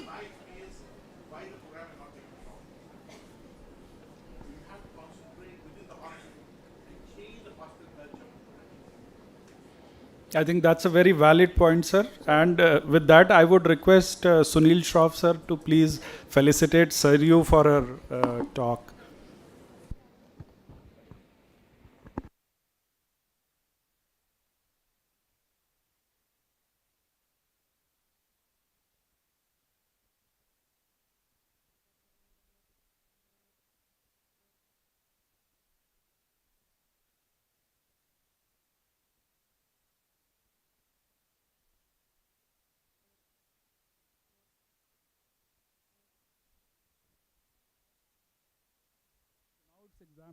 Now it's exam time. So we'll straight away go to the evaluation before you are awarded your certificates. Pallavi is going to conduct a post-training evaluation and let's see how many of you pass. So certificates will only be given once you pass.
कैसे छुपाऊँ मैं? छुपा नहीं सकते ना answer. ऐसे करूँगी तो छुपेगा नहीं ना? वहाँ पे छुपेगा अगर ऐसे करूँगी तो नहीं ना. मेरे को छुपेगा. ठीक है, मैंने रेट पता करके बता दो कि दे रहे हैं. कट करना इसको. हैं? कट करना इसको. मतलब मुझे उनसे पहले पूछना है आंसर क्या, फिर आंसर दिखाना है. पहले मैं गेस कराना चाहती हूँ. चलो कोई बात नहीं. 2 स्लाइड बनानी पड़ेगी. हाँ हाँ. Okay guys, should we quickly go through the question paper? All right. The first question was the regulatory body that inspects and grants registration to hospitals to perform transplants is Authorization Committee, Competent Authority, Brain Death Stem Committee or the Appropriate Authority? सबने Appropriate Authority लिखा? Anybody who wrote something else? So for all larger decisions, getting licenses for transplants, all of that is the Appropriate Authority. For actual transplant related decisions, it's Authorization Committee. Contraindications to heart transplant including the following except, so there was irreversible severe pulmonary artery hypertension, age more than 55 years, active systemic infection, active malignancy, age more than 55 years. Hormonal replacement therapy for brain dead donors include administration of the following except, तुम लोग को options भी याद हैं, growth hormone. Okay भैया अब आप मुझे यहाँ पे लगा दें, यहाँ पे now I can show. Growth hormone, vasopressin, thyroid hormone, या so it's obviously the growth hormone. Composite tissue allo transplant, for example, hand transplant is possible in, the choices are donation after circulatory death, in living donation, donation after brainstem death, none of the above. Huh? What is the answer? Look, donation after brainstem death. As per the Transplantation of Human Organs and Tissues Rules 2014, the cost of the, also we stop using the word cadaver, we use the word deceased donor. Okay? Cadaver is kind of an obsolete word. The cost of the deceased brainstem dead declared person, maintenance, retrieval, preservation and transportation of organs and tissues shall be borne by the following except borne by the recipients, by the institution of government, by the NGO or the society or by the deceased donor family. Okay. So no, the deceased donor family's billing stops when? Consent is got. The following reversible causes of coma have to be excluded before proceeding to brainstem death testing. Alcohol, depressant drugs, relaxants, all of the above. Okay, you have to rule out presence of all of these before you can go ahead. 1 second, sorry. All of the above, all right? Next question is, the functions of NATO are the following except. ये किसने test paper बनाया है ये? There are only 2 pages here. Oh, sorry. The functions of the NATO are the following except network with similar regional and state level organizations, creating awareness, promotion of organ donation and transplantation activities, performing transplants in various hospitals in the region and states, and monitoring of transplantation activities in the regions and states and maintaining data bank. They are not going to be going and performing transplants. Everything else is under there. As per the law in India, the following is not a member of the Brainstem Death Committee certification committee. RMP in charge of the hospital, treating doctor, neurosurgeon from a panel approved by the appropriate authority, senior transplant surgeon. Anybody wrote this incorrectly? So nobody from the transplant department is supposed to be coming anywhere close to the patient, leave alone being part of the committee. Even when your transplant surgeons are hovering around the ICU, you have a right to tell them, sir, please, we will let you know when the family says yes, and we will. They are not supposed to be part of this process. All right? The ability to understand the perspectives and emotions of the client is known as empathy. Okay. In living donor transplant program, the responsibilities of the transplant coordinator include the following except coordinating the donor evaluation procedures, getting approval for transplant, whether from competent authority, hospital based and authorization, explaining to the donor the surgical procedure, risks and complications involved in the surgery, and documenting the legal paperwork for donor, recipient and donor. See? Whose job is that? Transplant surgeon. So please, as a transplant coordinator, do not involve yourselves in matters that are medical. Everybody has a role to play. That's not your role to play. Okay, true and false. The two clinical findings that are necessary to confirm brainstem death are coma with a known cause and absence of brainstem reflexes. True or false? Sorry? How many are saying true? Raise your hands. And how many are saying false? There were a lot of wrong answers. So yes, you have to rule out okay, this I've already shown it. Cold ischemia time refers to the amount of time that an organ is chilled or cold and not receiving blood supply. The cold ischemia time for liver is 4 to 6. How much is it? About 12 to 14. Now it can be a little more. As per the Transplantation of Human Organs Rules 1995, amended in 2008, a hospital-based authorization committee can be formed if the transplant center performs more than 25 transplants in a year. How many true? How many false?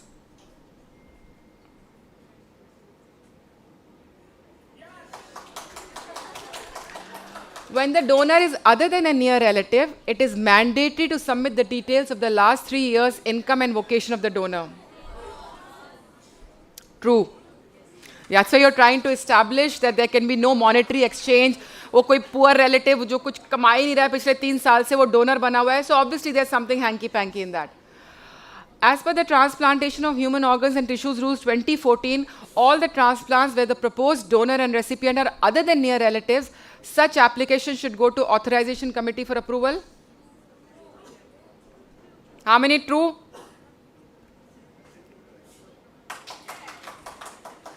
The liver functions include producing erythropoietin, which stimulates red blood cell production. ये तो मुझे भी नहीं पता. Okay. If the responsibility of the donor coordinator to declare that it is the responsibility of the donor coordinator to declare the death of the patient to the next of the kin. Whose responsibility is it? Treating team. Please don't ever fall in this trap. You can reinforce, you can go back, ask them, you want me to call the doctor again, like I said, but don't do it yourself. In a medico-legal case where the cause of death was not natural, the authority for the removal of any human organs rests with the forensic medicine expert. Itne come true. Who thinks it's false? It rests with the forensic expert and not with the police. As per the Transplantation of Human Organs Amended Act 2011, in swap transplantation, the donation of organ is permissible only from a near relative. False. Huh? It's true. You can swap, but on either side, it has to be a near relative. The swap can be between two unrelated people, but the donor and the recipient set on either side has to be near relative. Please remember that. As per the THO Act 1994, brainstem death testing is conducted twice with an interval of 6 hours in adults by a panel of 4 doctors. True or false? True. Okay. Last section. As per this is match the following.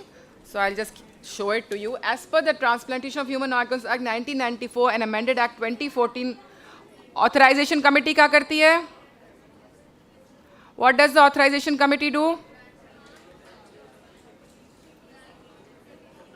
What is the Authorization Committee doing quickly?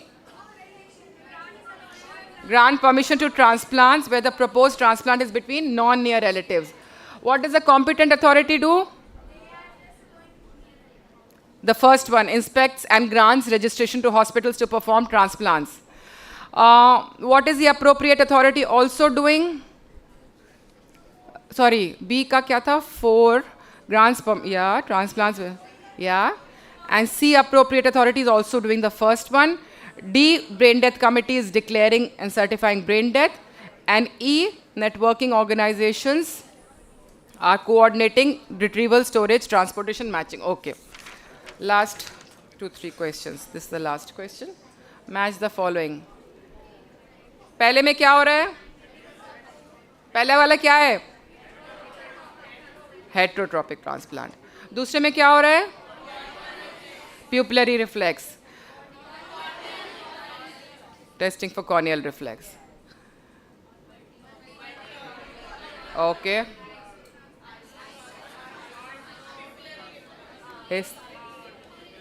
ठीक है? Well done guys. ये इसको निकाल लो आप.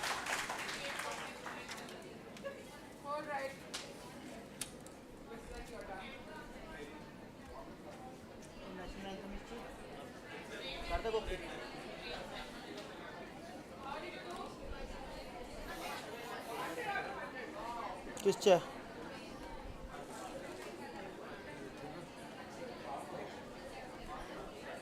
ਮੇਰੇ ਹੈਗਾ ਮੇਰੇ ਕੋਲ ਉਹਦੇ ਵਿੱਚ ਡੈਸਕਟਾਪ ਤੇ ਪਿਆ ਪਿਆ ਇਸ ਚ ਹਾਂ ਇਹ ਰहा नेशनल नेशनल एंथम पहले लगा रख ले, ये सबसे लास्ट में होगा. लास्ट में होगा ना वो.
So good afternoon all. So now I would request Mr. Ashish Bhatia sir, CEO of Fortis Hospital, to please come and on dais please. Dr. Sunil Shroff, Managing Trustee, Mohan Foundation, to please come on the dais. Professor Vipin Kaushal, MS PGI, and Dr. Priyadarshini Ranjan.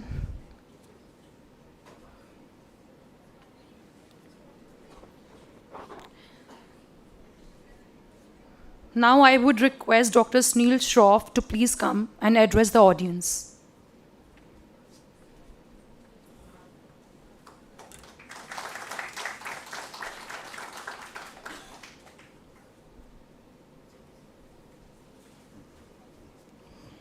Hello again, and thank you for calling me. It's been good to be here at Mohali, at Fortis. We have been with Fortis for last, I think, 8-9 years, Pallavi. At Gurgaon Fortis, we have been doing the coordinators training program, sir, for your information. And every year we do at least one workshop. And I'm very grateful that Ranjan this year has taken the initiative. Dr. Avnish Seth, who has moved out to Manipal, used to do it. And I hope this baton can carry forward, and our association with Fortis continues to flourish further, and we are able to train more and more coordinators. It's so good to see the auditorium full on this this afternoon, and see you all. I did do a lecture. I did think that you have gained. You answered all the questions rightly. You have done your evaluation as well. And I hope you'll go empowered with knowledge. You know, when I or Ranjan operate, we save one patient, or we get them better. And when you become a coordinator and you are successful in your counseling, the families who are in immense grief, most difficult job to speak to relatives when they are in that situation, in that moment of grief. To break the ice and start a conversation on organ donation is extremely difficult. So when you do that, you save 8 lives. So I always say you don't need a doctor to save a life. And when you save so many lives, you change their lives, you give them a second chance and change the lives of so many families who suffer along with the patient. So you have a very important job to carry forward. And I do hope this training has given you enough knowledge. You know, knowledge never stops. This will keep happening. But I hope this training has given you enough knowledge for you to go confidently and take up the job. Make a group. Come back to us with any problems you have. We're always there as a support team to help you in a difficult situation. But at the end of the day, always listen to that moral compass I talked to you about. That ethics, whether what you're doing is right or wrong. Never compromise on that. The day you compromise on that, the whole program will suffer. So that again is very important for you to realize that you have a huge responsibility. You know, I've had such excellent coordinators with me who have really helped me. I remember one case where we were almost, the families agreed, everything was going fine in a disease donation program. And everybody had missed the history that donor had a dog bite 4 days before or 5 days before. And with dog bite, you can get rabies in the recipients, We've had deaths due to rabies. So that coordinator told me the story that I just found out that this donor has had a dog bite. So, and that saved not only us, but saved so many other patients, from having a transplant. So you have a very, very important role to play. Keep speaking to the families. Communication is extremely important all the time. And that's why we fail. And as I was saying that, we fail in this program not because the public will say no to donation. We fail because in hospitals we don't have systems in place. The failure of this program is not the failure of the society. This failure of the program is because of the hospitals, because they are not able to run this very complex process of organ donation pathway. And this kind of training programs helps with that. So I wish you all the best. And again, thank Fortis Mohali for doing this program. I thank Dr. Kaushal for being here, for supporting this program. I only request that we need to work more collaboratively. We need to work more together. We need to work in partnership to take this program to bigger heights. Mr. Diwan, who is a local champion here, he's been working on this program for so many years. He's created so much of awareness. It's amazing the kind of work he's doing. So work with us collaboratively, and we can do much more. So thank you very much.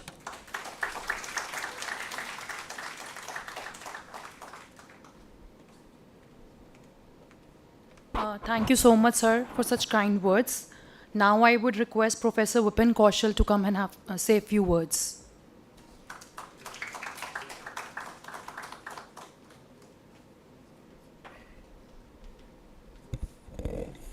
Good afternoon, Dr. Sharof, Shobhatia, Dr. Ranjan, Mr. Sudhir, other organizers of the Mohan Foundation, team from Fortis Hospital organizing this program, Roto team, Mr. Amit Diwan from Sukh Foundation, and participants who are there, who are the backbone of this program, all through for the last 5 days. And I was here for the 2 odd days, and I think this program is well structured and well made for the transplant coordinators. As Dr. Sharof highlighted how important your role is in converting a potential donor into an actual donor, and what are the processes. What he said is very important. You must read between the lines. It's the hospitals who have failed us, not the society. So we have to work in tandem with the society as well as the hospitals. And in hospitals, doctors are very important. They are the weakest link in this program, which I believe. So we have to work hard on the doctors. We hesitate to approach doctors. So we must approach doctors. Their involvement in this cadaver organ donation program is very, very important. You must have learned in this workshop how to improve your communication skills and all those things. As Dr. Sharof highlighted that we need to collaborate. Sir, I am a team man basically. I always say we. If we work together, we win. So although there are issues, I know Mr. Devan asked for some issues to discuss certain issues, but everything is not in our hands, sir. Few things which I think you are in this program since decades, sir. You are the spear heading this cadaver organ donation program. You have made this, you have made the society, you have made the hospitals, and you can further those who matter, you can aware them. So only then we can collaborate in a better way. Otherwise, as team, we always work together. I believe in that theory. Individually, we can't do anything. So we assure you, Mohan Foundation and other NGOs working in this field and this Fortis Hospital, they have done commendable work for awareness activities. And we have always collaborated with them and participated in their activities.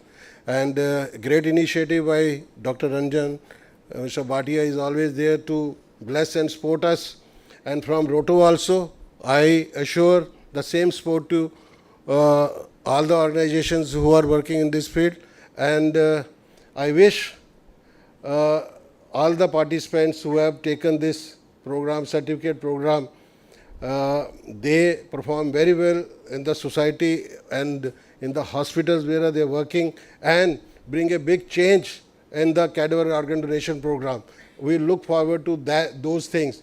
I must not talk in silos. We are working. South is doing so good. North is. There are issues.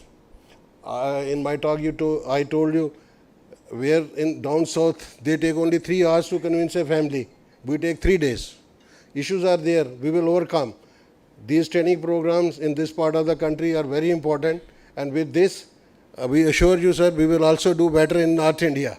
We are coming forward. Even now, a cadaver donation is taking place in PGIMER.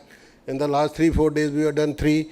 We have sent heart, I already told them, to RML Hospital, Delhi, liver to Jaipur. Sir was also indicating that thing.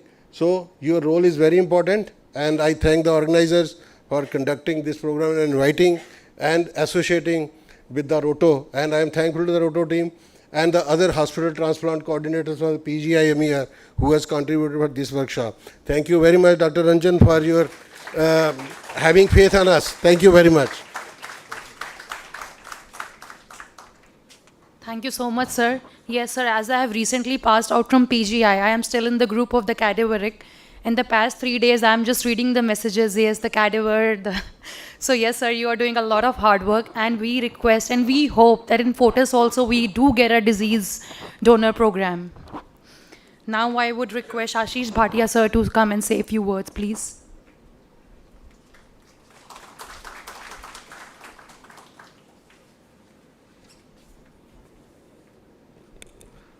Dr. Shroff, Dr. Kaushal, Priyadarshi, members of the faculty, and of course the students who've been through 5 days of learning. I spoke to you the inaugural day of this training program. I'm sure 5 days later you have gained a lot from what has been taught to you. The fact that you will go out in society and do a lot of good to people, for people, is a given. Question is, how much of empathy you have, how dedicated you are. I've heard of transplant coordinators working 24/7 for many days in a row, simply because this job demands your presence at odd hours. So I'm sure all of you are going to gear up. You're going to do a wonderful job. Yes, there is an imbalance. Certain parts of our country are doing far better than others. The fact that the North is lagging behind is a known fact, but I'm sure programs such as this, training coordinators, creating awareness, is going to help increase the number of donors in this part of the country. So I wish you all the very best, and I'm sure you will do yourself proud, you will do your families proud, and you will do our nation proud. Thank you very much. Thank you so much, sir. Sir, sorry again, you have to be here on the stage to facilitate. Dr. Sunil Shroff first. Dr. Sunil Shroff.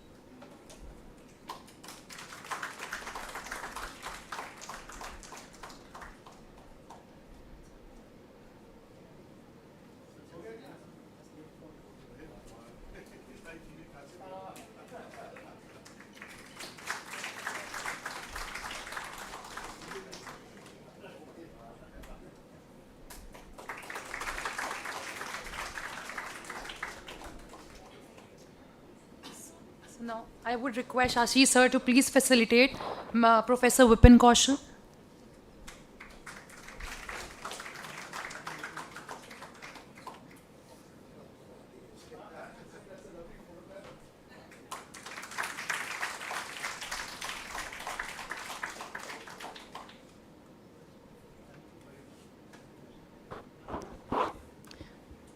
Thank you, sir.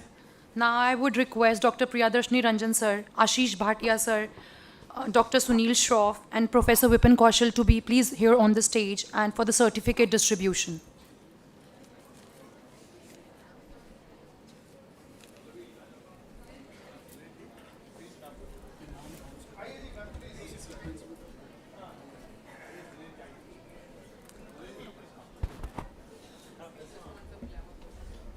That's what we are looking for, ma'am.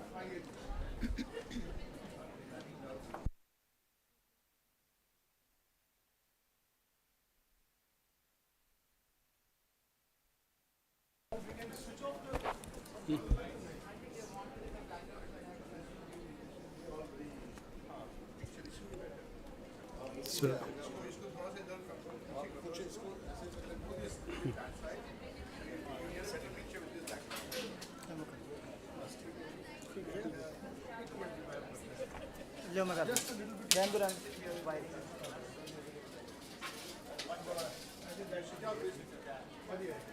LED of कर दूं?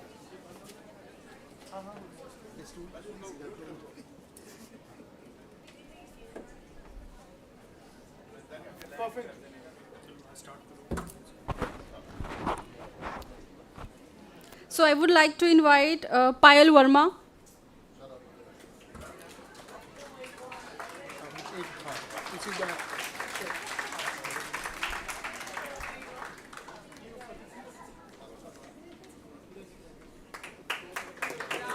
Ashmeet Kaur.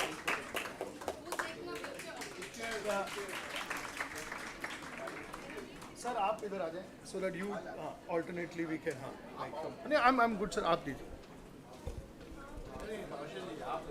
Taranjeet Kaur.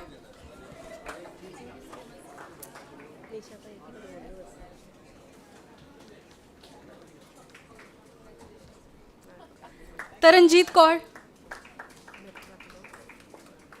Shweta Sharma. Please keep clapping. We should not stop.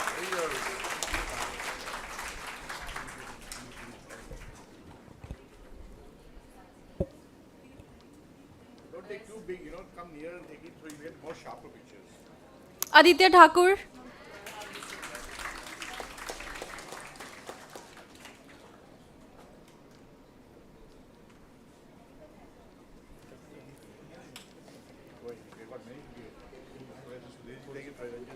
Amrit Sahni.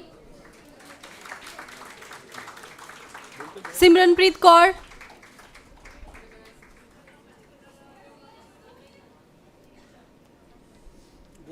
Shreya.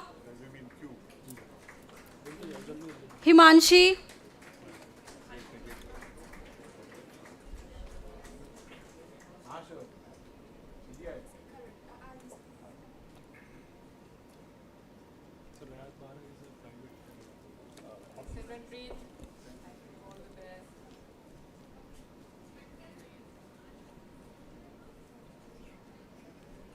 Himanshi, then Prerna.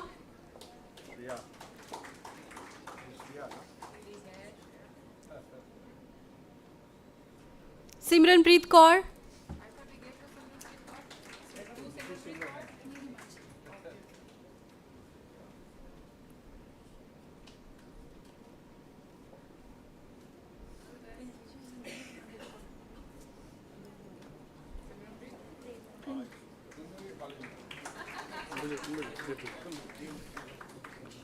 Rupali. Madhvi Sharma.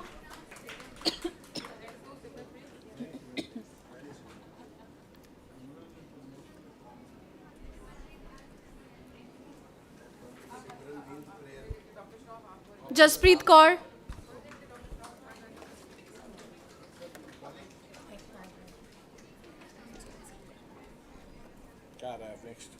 Harsimran Kaur.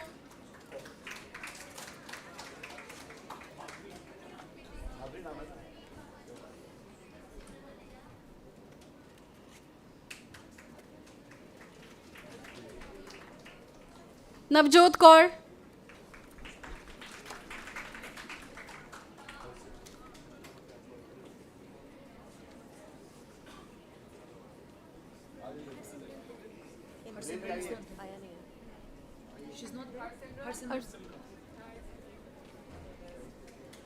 Navjot Kaur. I think she. Navjot Kaur. Harleen Randhawa.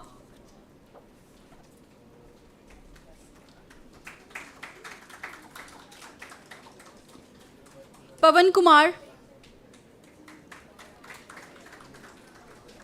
Yash Kumar.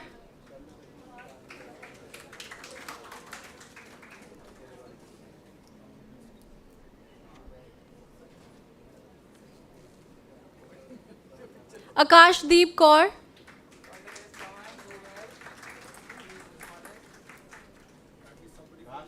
Kamaljeet Kaur.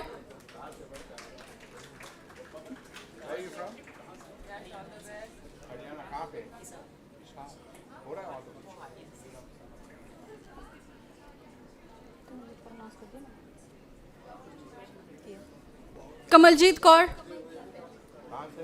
No, it's Kamaljeet. Kamaljeet Kaur. Akash. Kamaljeet Kaur. Sahajpreet Kaur. Navneet Kaur. Jasmine Kaur.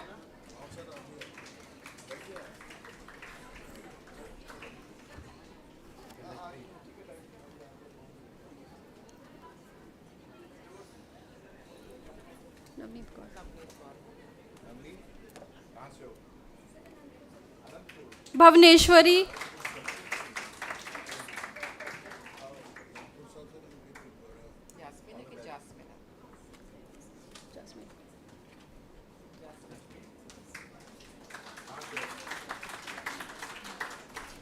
Amandeep Rai.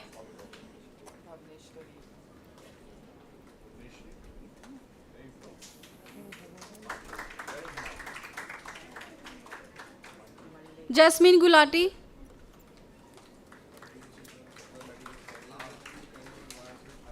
Simran Anand.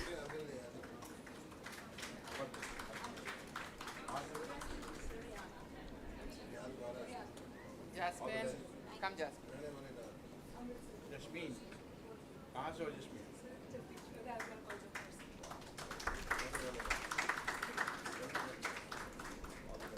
Simran Anand, Anureet Kaur, इसको देना है doctor Shroff? इसको देना है?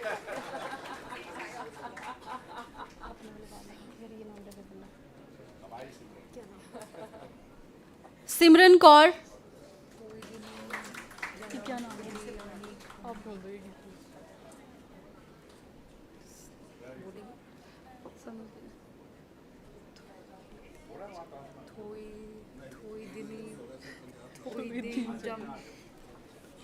Udeni, just say Udeni. Just say Udeni. Udeni Kuman,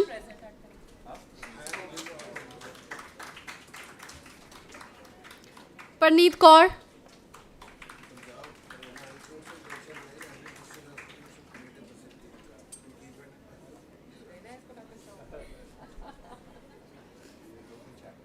Sahrish Azaz,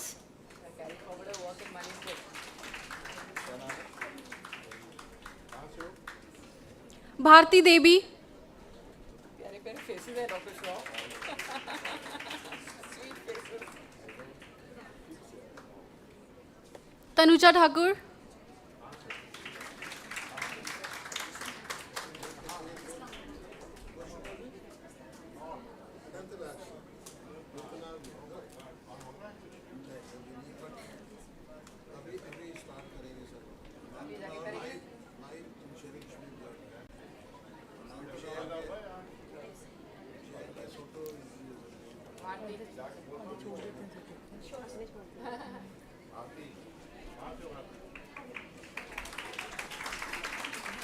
Tanuja Thakur,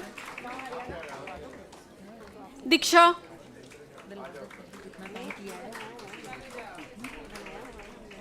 Anjali June,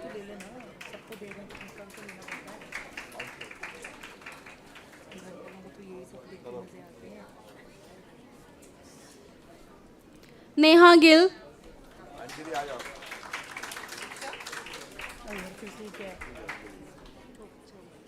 यही बोल दो Milanda Devi,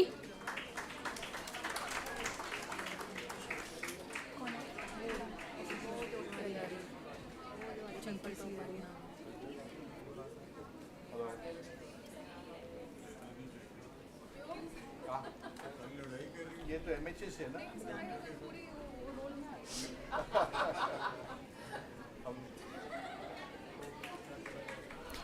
Yamini Bhargav,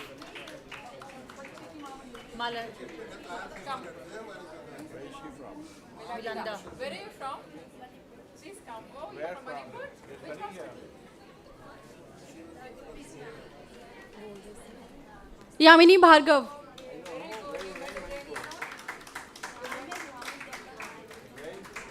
Munisha Kumari Thakur,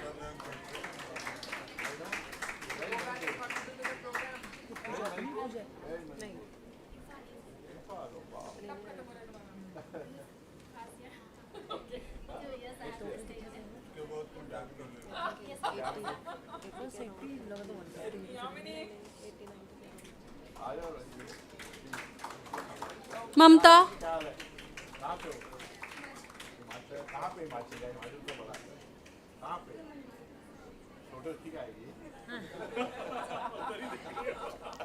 She was focusing on the picture. You don't ruin my moment. I know. Pooja,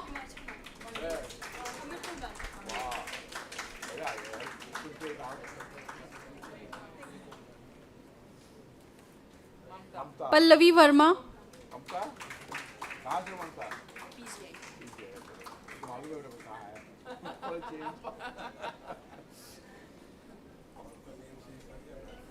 I know. Pallavi वाला तो मैं ही ले लूंगी.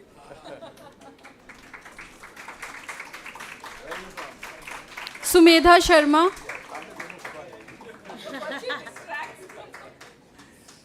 I just like to know who I was. पहले distract करते थे. पल्लवी आ गई. पल्लवी तो मैं ले रही हूँ. It's Verma, madam. Where are you from, Pallavi? Sir का home town. Where?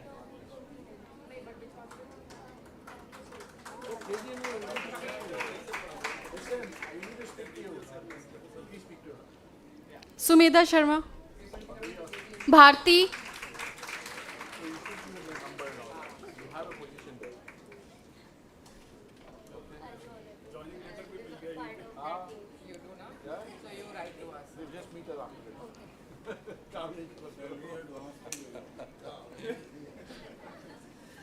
Okay, Subheta, you want your certificate?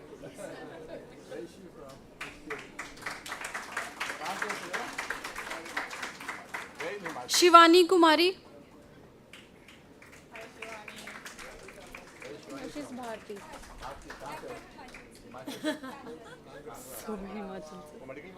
Anshika Bhatt, इनके आगे चल के फोटोग्राफ डॉक्टर श्रॉफ तो will make sure everybody comes right. We should call madam also. She's sitting alone, you know there.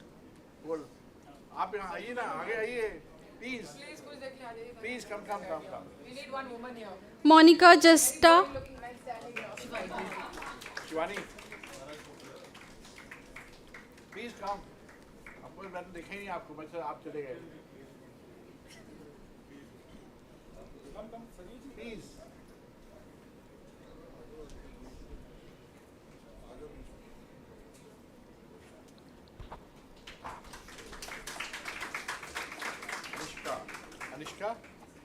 Anishka कहाँ से हो? उत्तराखंड कहाँ पे? देहरादून. कौन से हॉस्पिटल? रेनू ठाकुर, ओ Himalayan.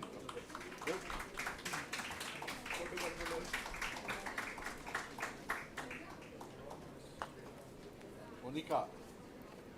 Where are you from, Monica? Manpreet Diwan,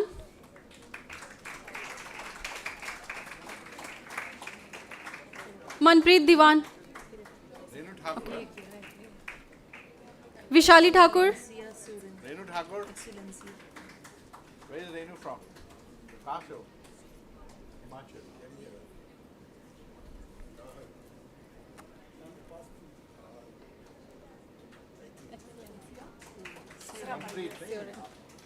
Manpreet.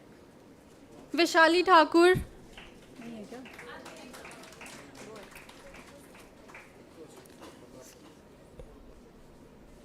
एक्सीलेंसिया स्योरिन, unique name,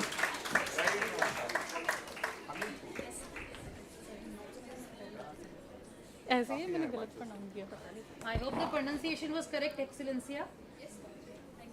What's your name? Excellencia. Wow. What is She's excellent. Yeah, where are you from? Bihar, where?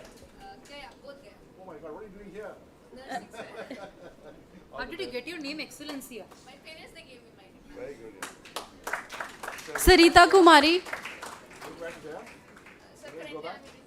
I know. Go back. When? All the best. Sarita Kumari, अभी आपके पूजा भाटिया, सरिता कुमारी, क्या हो गया हाथ को?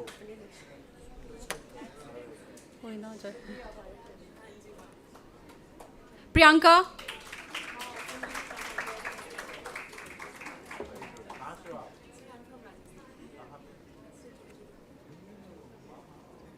How did you get to over? PGI. Best thing से certificate दो ना तो मालूम पड़ेगा दोनों का. Thank you. All the best. Puja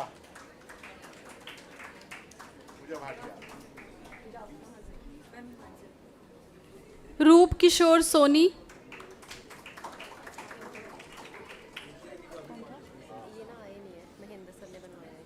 next one कौन सा है? प्रियंका, प्रियंका हो? राशि ठाकुर, लक्ष्मी, आरती सैनी, लास्ट फ्यू ना? Getting there? राशि. कहाँ से हो राशि? PGI. Right, excellent. Yeah? All the best.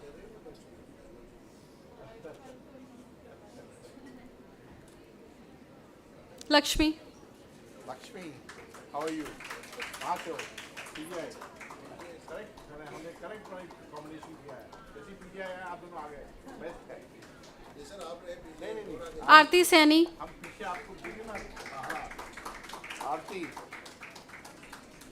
Jasmeet Kaur, Rajbir Kaur,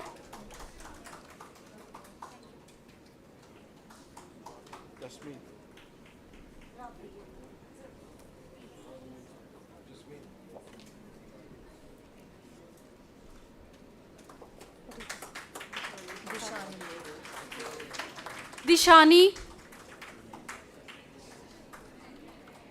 Nandita Ghosh,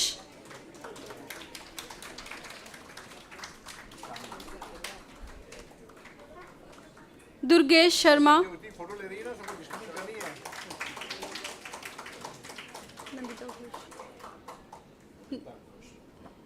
Nandita, where are you from? PGI.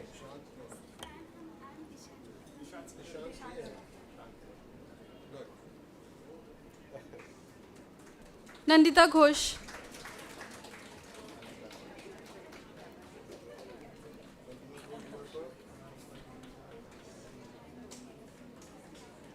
MSc. Durgesh Sharma, Prabhjot Kaur, Mandeep Kaur Saini, Oh, wow. Chandigarh. Yes. All the best. Mandeep Kaur, Prabjot है ना? कहाँ से हो Prabjot? Oh, wow. All the departments.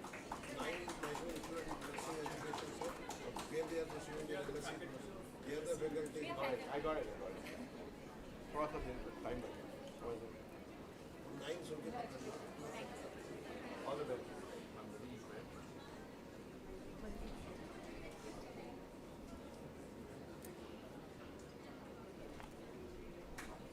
Mahendra Kumar,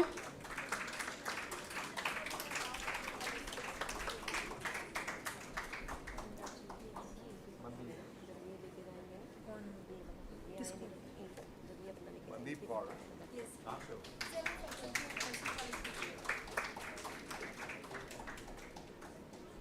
doctor Ashok Kumar,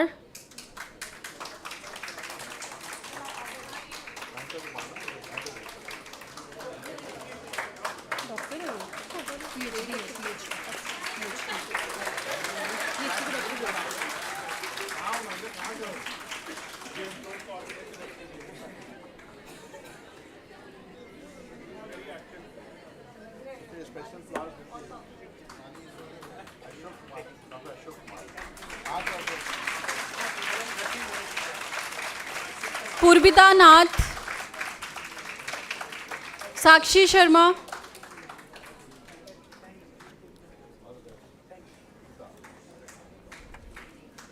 Nisha,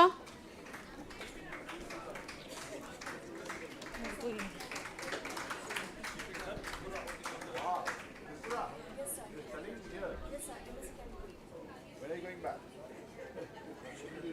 She's focusing on the picture, sir. I know.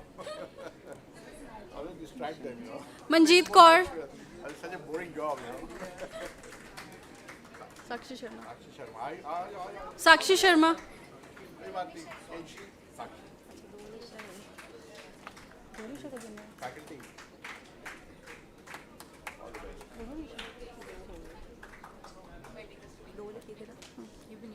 Nisha, Manjeet Kaur,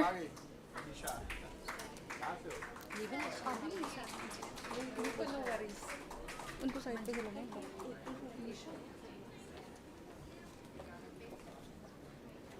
doctor Jitendra पाठक,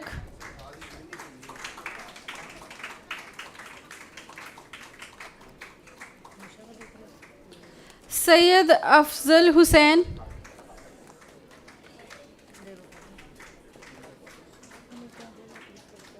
अफजल हुसैन,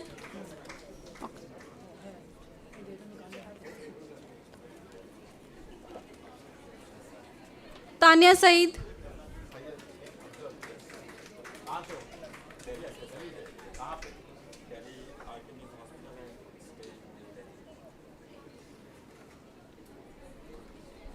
निशा, तानिया कहाँ से?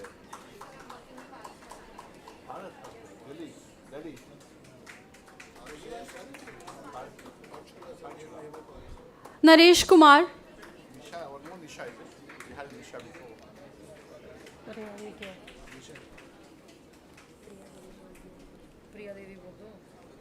Priya Devi.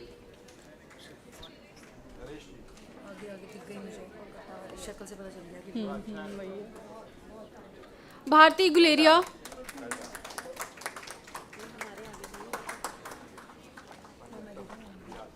Bharti इनके बाद Where are you from? And from where? And you're studying here. Want to go back to Manipur? Kamaldeep Kaur. All the best. Bharti Gloria. Doctor Shashank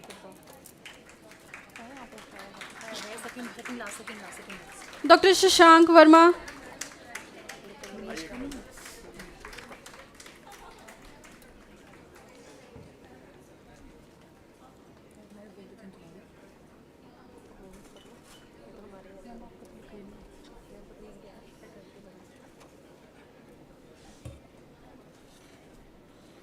doctor Manish. Doctor Shashank. यार मेरा बाद में दे दो.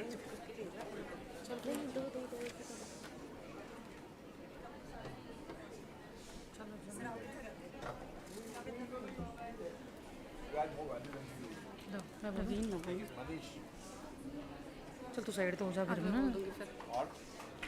Now Shashi from the Fortis staff. Shashi. Oh, Shashi. Okay. The one who's announcing.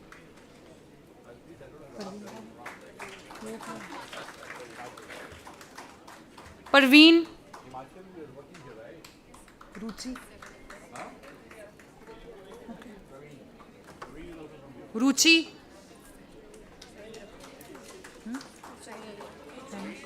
आप तो जाओ. You are next. Reena Rani.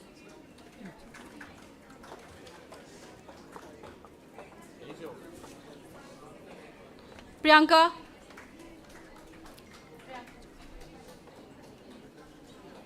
Priyanka.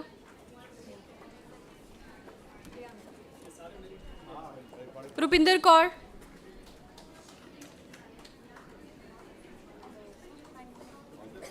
Satyanarayan sir है नहीं ना.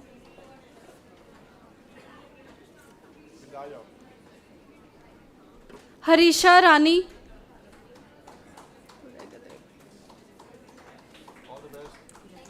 मिस्टर अश्वनी. कहाँ गए सब? ये आए.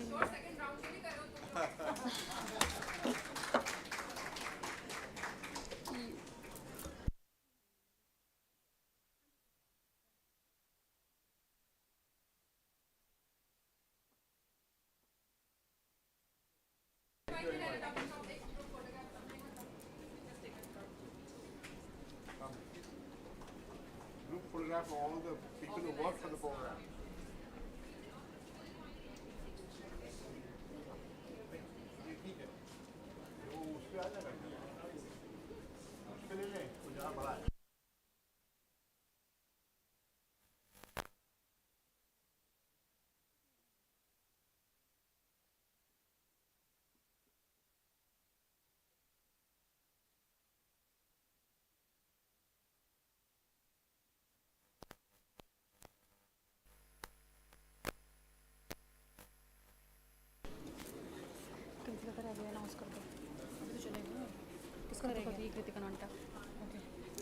Sorry, there are some more few certificates left. So please, Miss Kritika. So there were few left. At least I think there are two more which are left. You can just take a picture with the certificates. We can give you it later on. So who was there? Dr. Gurbinder, right? And one more. कौन था? जो lady आके बोल के गई थी.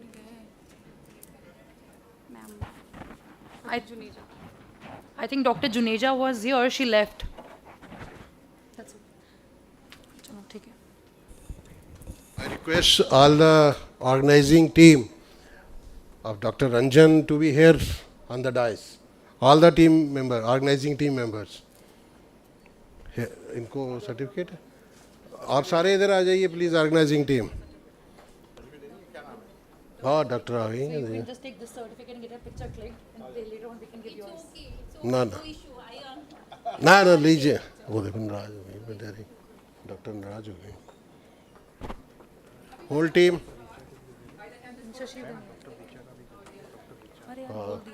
बोले हैं इनको बोल दिया है नाराज हो गए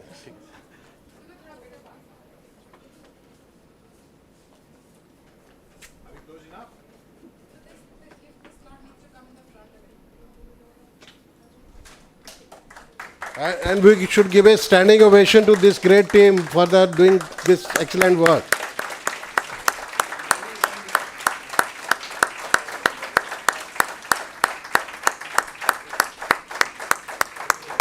And they deserve it. बस एक minute sir. Would also invite the Roto team led by sir. Please come here.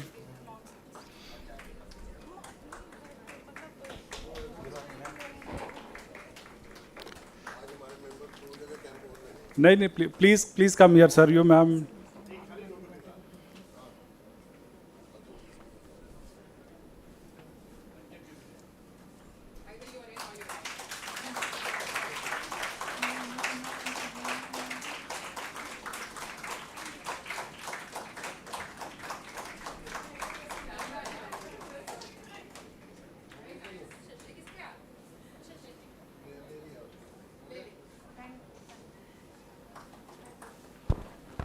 So, Shroff sir, I would request you to please felicitate my team members. They have made a lot of efforts all these days and they have been facing my wrath all the time.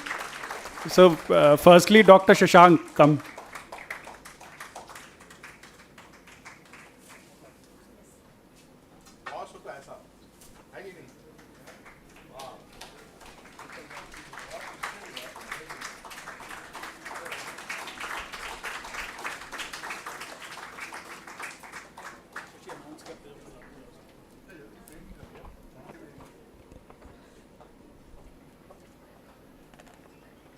Dr. Manish.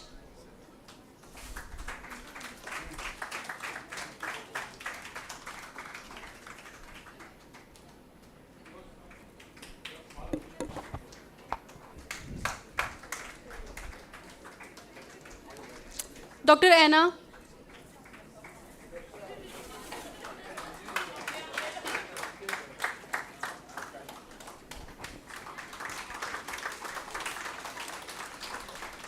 Reena Rani.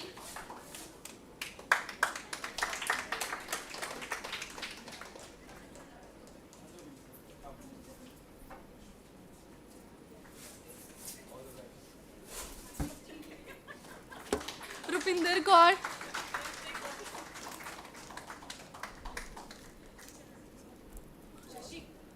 Rupinder Kaur.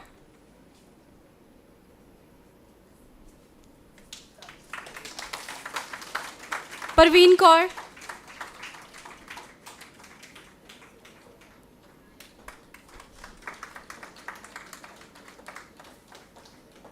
Mr. Ashwani.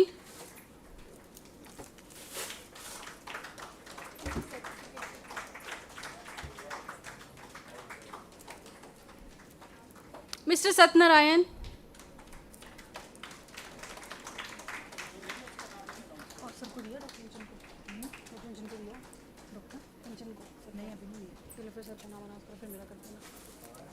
तो पहले सबको staff का दे देना वो क्या देना रह गया प्रियंका को रह गया तुम Priyanka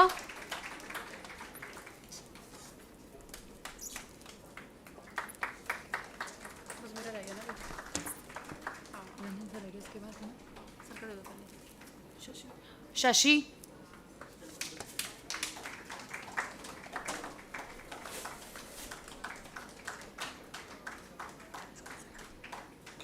Ranjan sir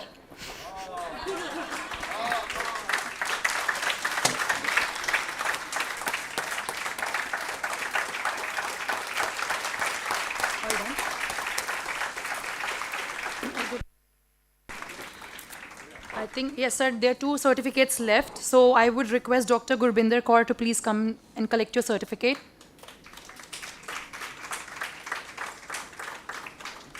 And ma'am, we are so sorry. Ghar ki baat.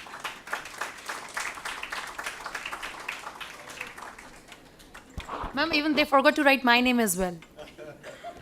Dr. Richa.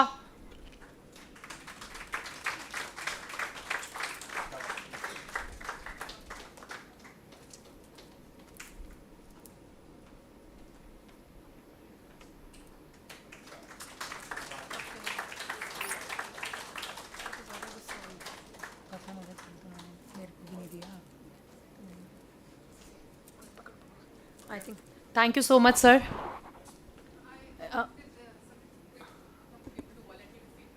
Yeah, sure, ma'am. Please.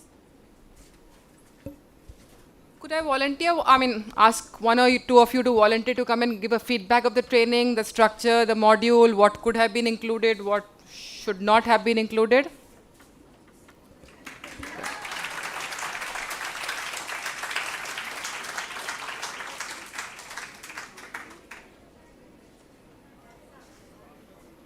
Thank you very much, ma'am.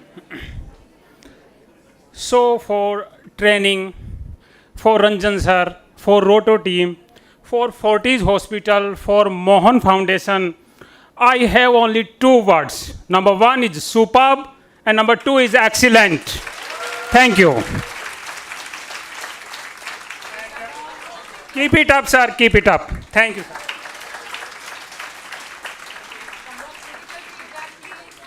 Anybody else giving a little more critical feedback? Come on. Anybody? No feedback to give? Koi hai aur? Please come. In terms of the content, course content pe thoda sa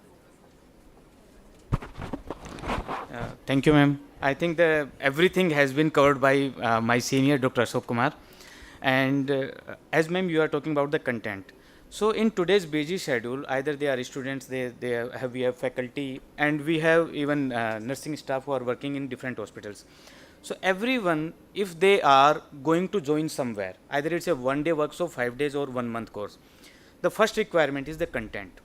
What actually they are going to get from that course, that will be left once they are coming out from after that training, what they are achieving and how it is important or it's useful for them for the coming time.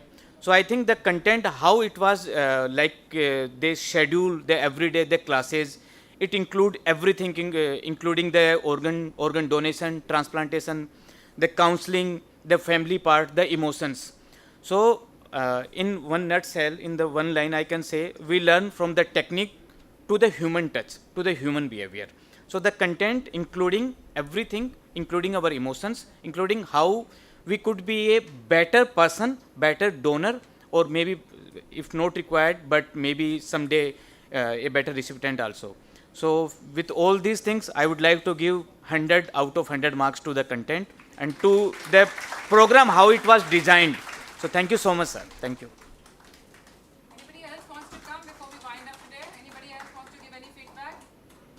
Please come and give us feedback. All right. So I would request Ranjan sir to please come and say a word of thanks and anything else sir wants to say. So first of all, thank you everybody, all the participants, to make this event so memorable for us, because we never expected that we could have such a beautiful participation from all of you. And we have reached the end of this 5-day training program, and I'm glad that all of you stuck for 5 days, beared with all the faculty, all the lectures. It was commendable. Normally we do not see such good attendance even in our doctors conference. After second, third day, everybody starts withering away. So that means you have been benefiting with all of us. So thank you all for this. And I would like to begin my vote of thanks with thanking all the management of Fortis, because they have really supported us well to take up this deceased organ transplant program and put it into the shape we are walking today. And I would like my special thanks to Professor Vipin Kaushal sir from PGI, who has extended wholehearted support, mentored, guided, facilitated, coordinated, and been physically present. Thank you so much, sir, to you and the entire department and the entire Roto team. Would also like to extend my cordial thanks to Professor Ashish Sharma from the Department of Surgery, who, despite being busy in the cadaver donations, and he took out time to take the lecture on pancreas transplant. Kindly convey my regards to sir as well, sir. My token of respect and regard to the esteemed guests from Mohan Foundation, Sunil Shroff sir, who has been mentor, teacher, as well as since the time I've begun my transplant career, I have always looked up to him for so many things. He has been so active on our surgeons WhatsApp group, keeps on guiding thousands of surgeons, hundreds of surgeons. Whatever doubts, whatever questions we have, he is there to answer, and this is a big support for all of us, and I'm glad that sir had made his presence here. I would always be thankful to you. Would also like to extend my gratitude to all other members of Mohan Foundation, Mr. Sudhir Diwan sir, Pallavi madam, and rest everybody who has coordinated with us so well and helped us to conduct this program to this level. Especially, I think, Madam Pallavi and Sujata's, your lectures were so meaningful, soulful, exciting, inciting, soul-stirring. Thank you so much for all those deliberations. So I would also like to thank all other faculty members from various departments, from PGI, from our own hospital, from Mohan Foundation, to make this event a success. Also would like to acknowledge and thank my entire team, including Shashank, Dr. Anna, Dr. Manish, Shashi, Priyanka, Reena, Dipinder, Chandni, Satyanarayan, Dilpreet, Pooja, Ashwini, Praveen, Kritika, and all other ICU staff, clinical instructors, who made this event possible in no time. So we were not very prepared with this event, but thankfully with all of them working day and night, we could make it. So at the end, would like to thank all the other departments of our hospital, including the nursing department, IT, housekeeping, security, kitchen, everybody for making this event such a success. Thank you so much all, and we look forward to having more of such events and more guidance from Mohan Foundation. With that, I would like to close the function, and we end the function with the national anthem. So request everybody to kindly stand up for the national anthem.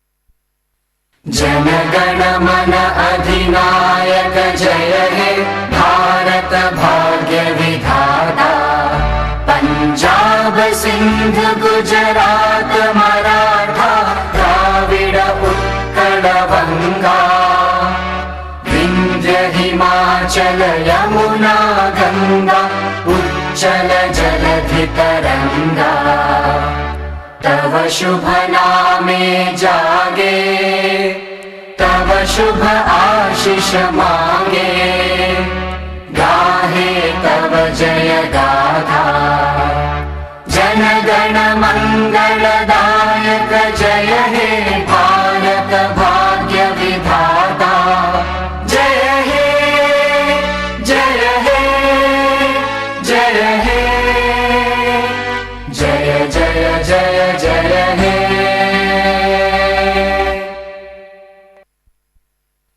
Jana Gana.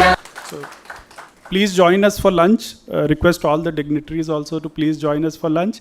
Whosoever has to collect the photograph, please collect it after the lunch from my office. Reena will help. Thank you so much.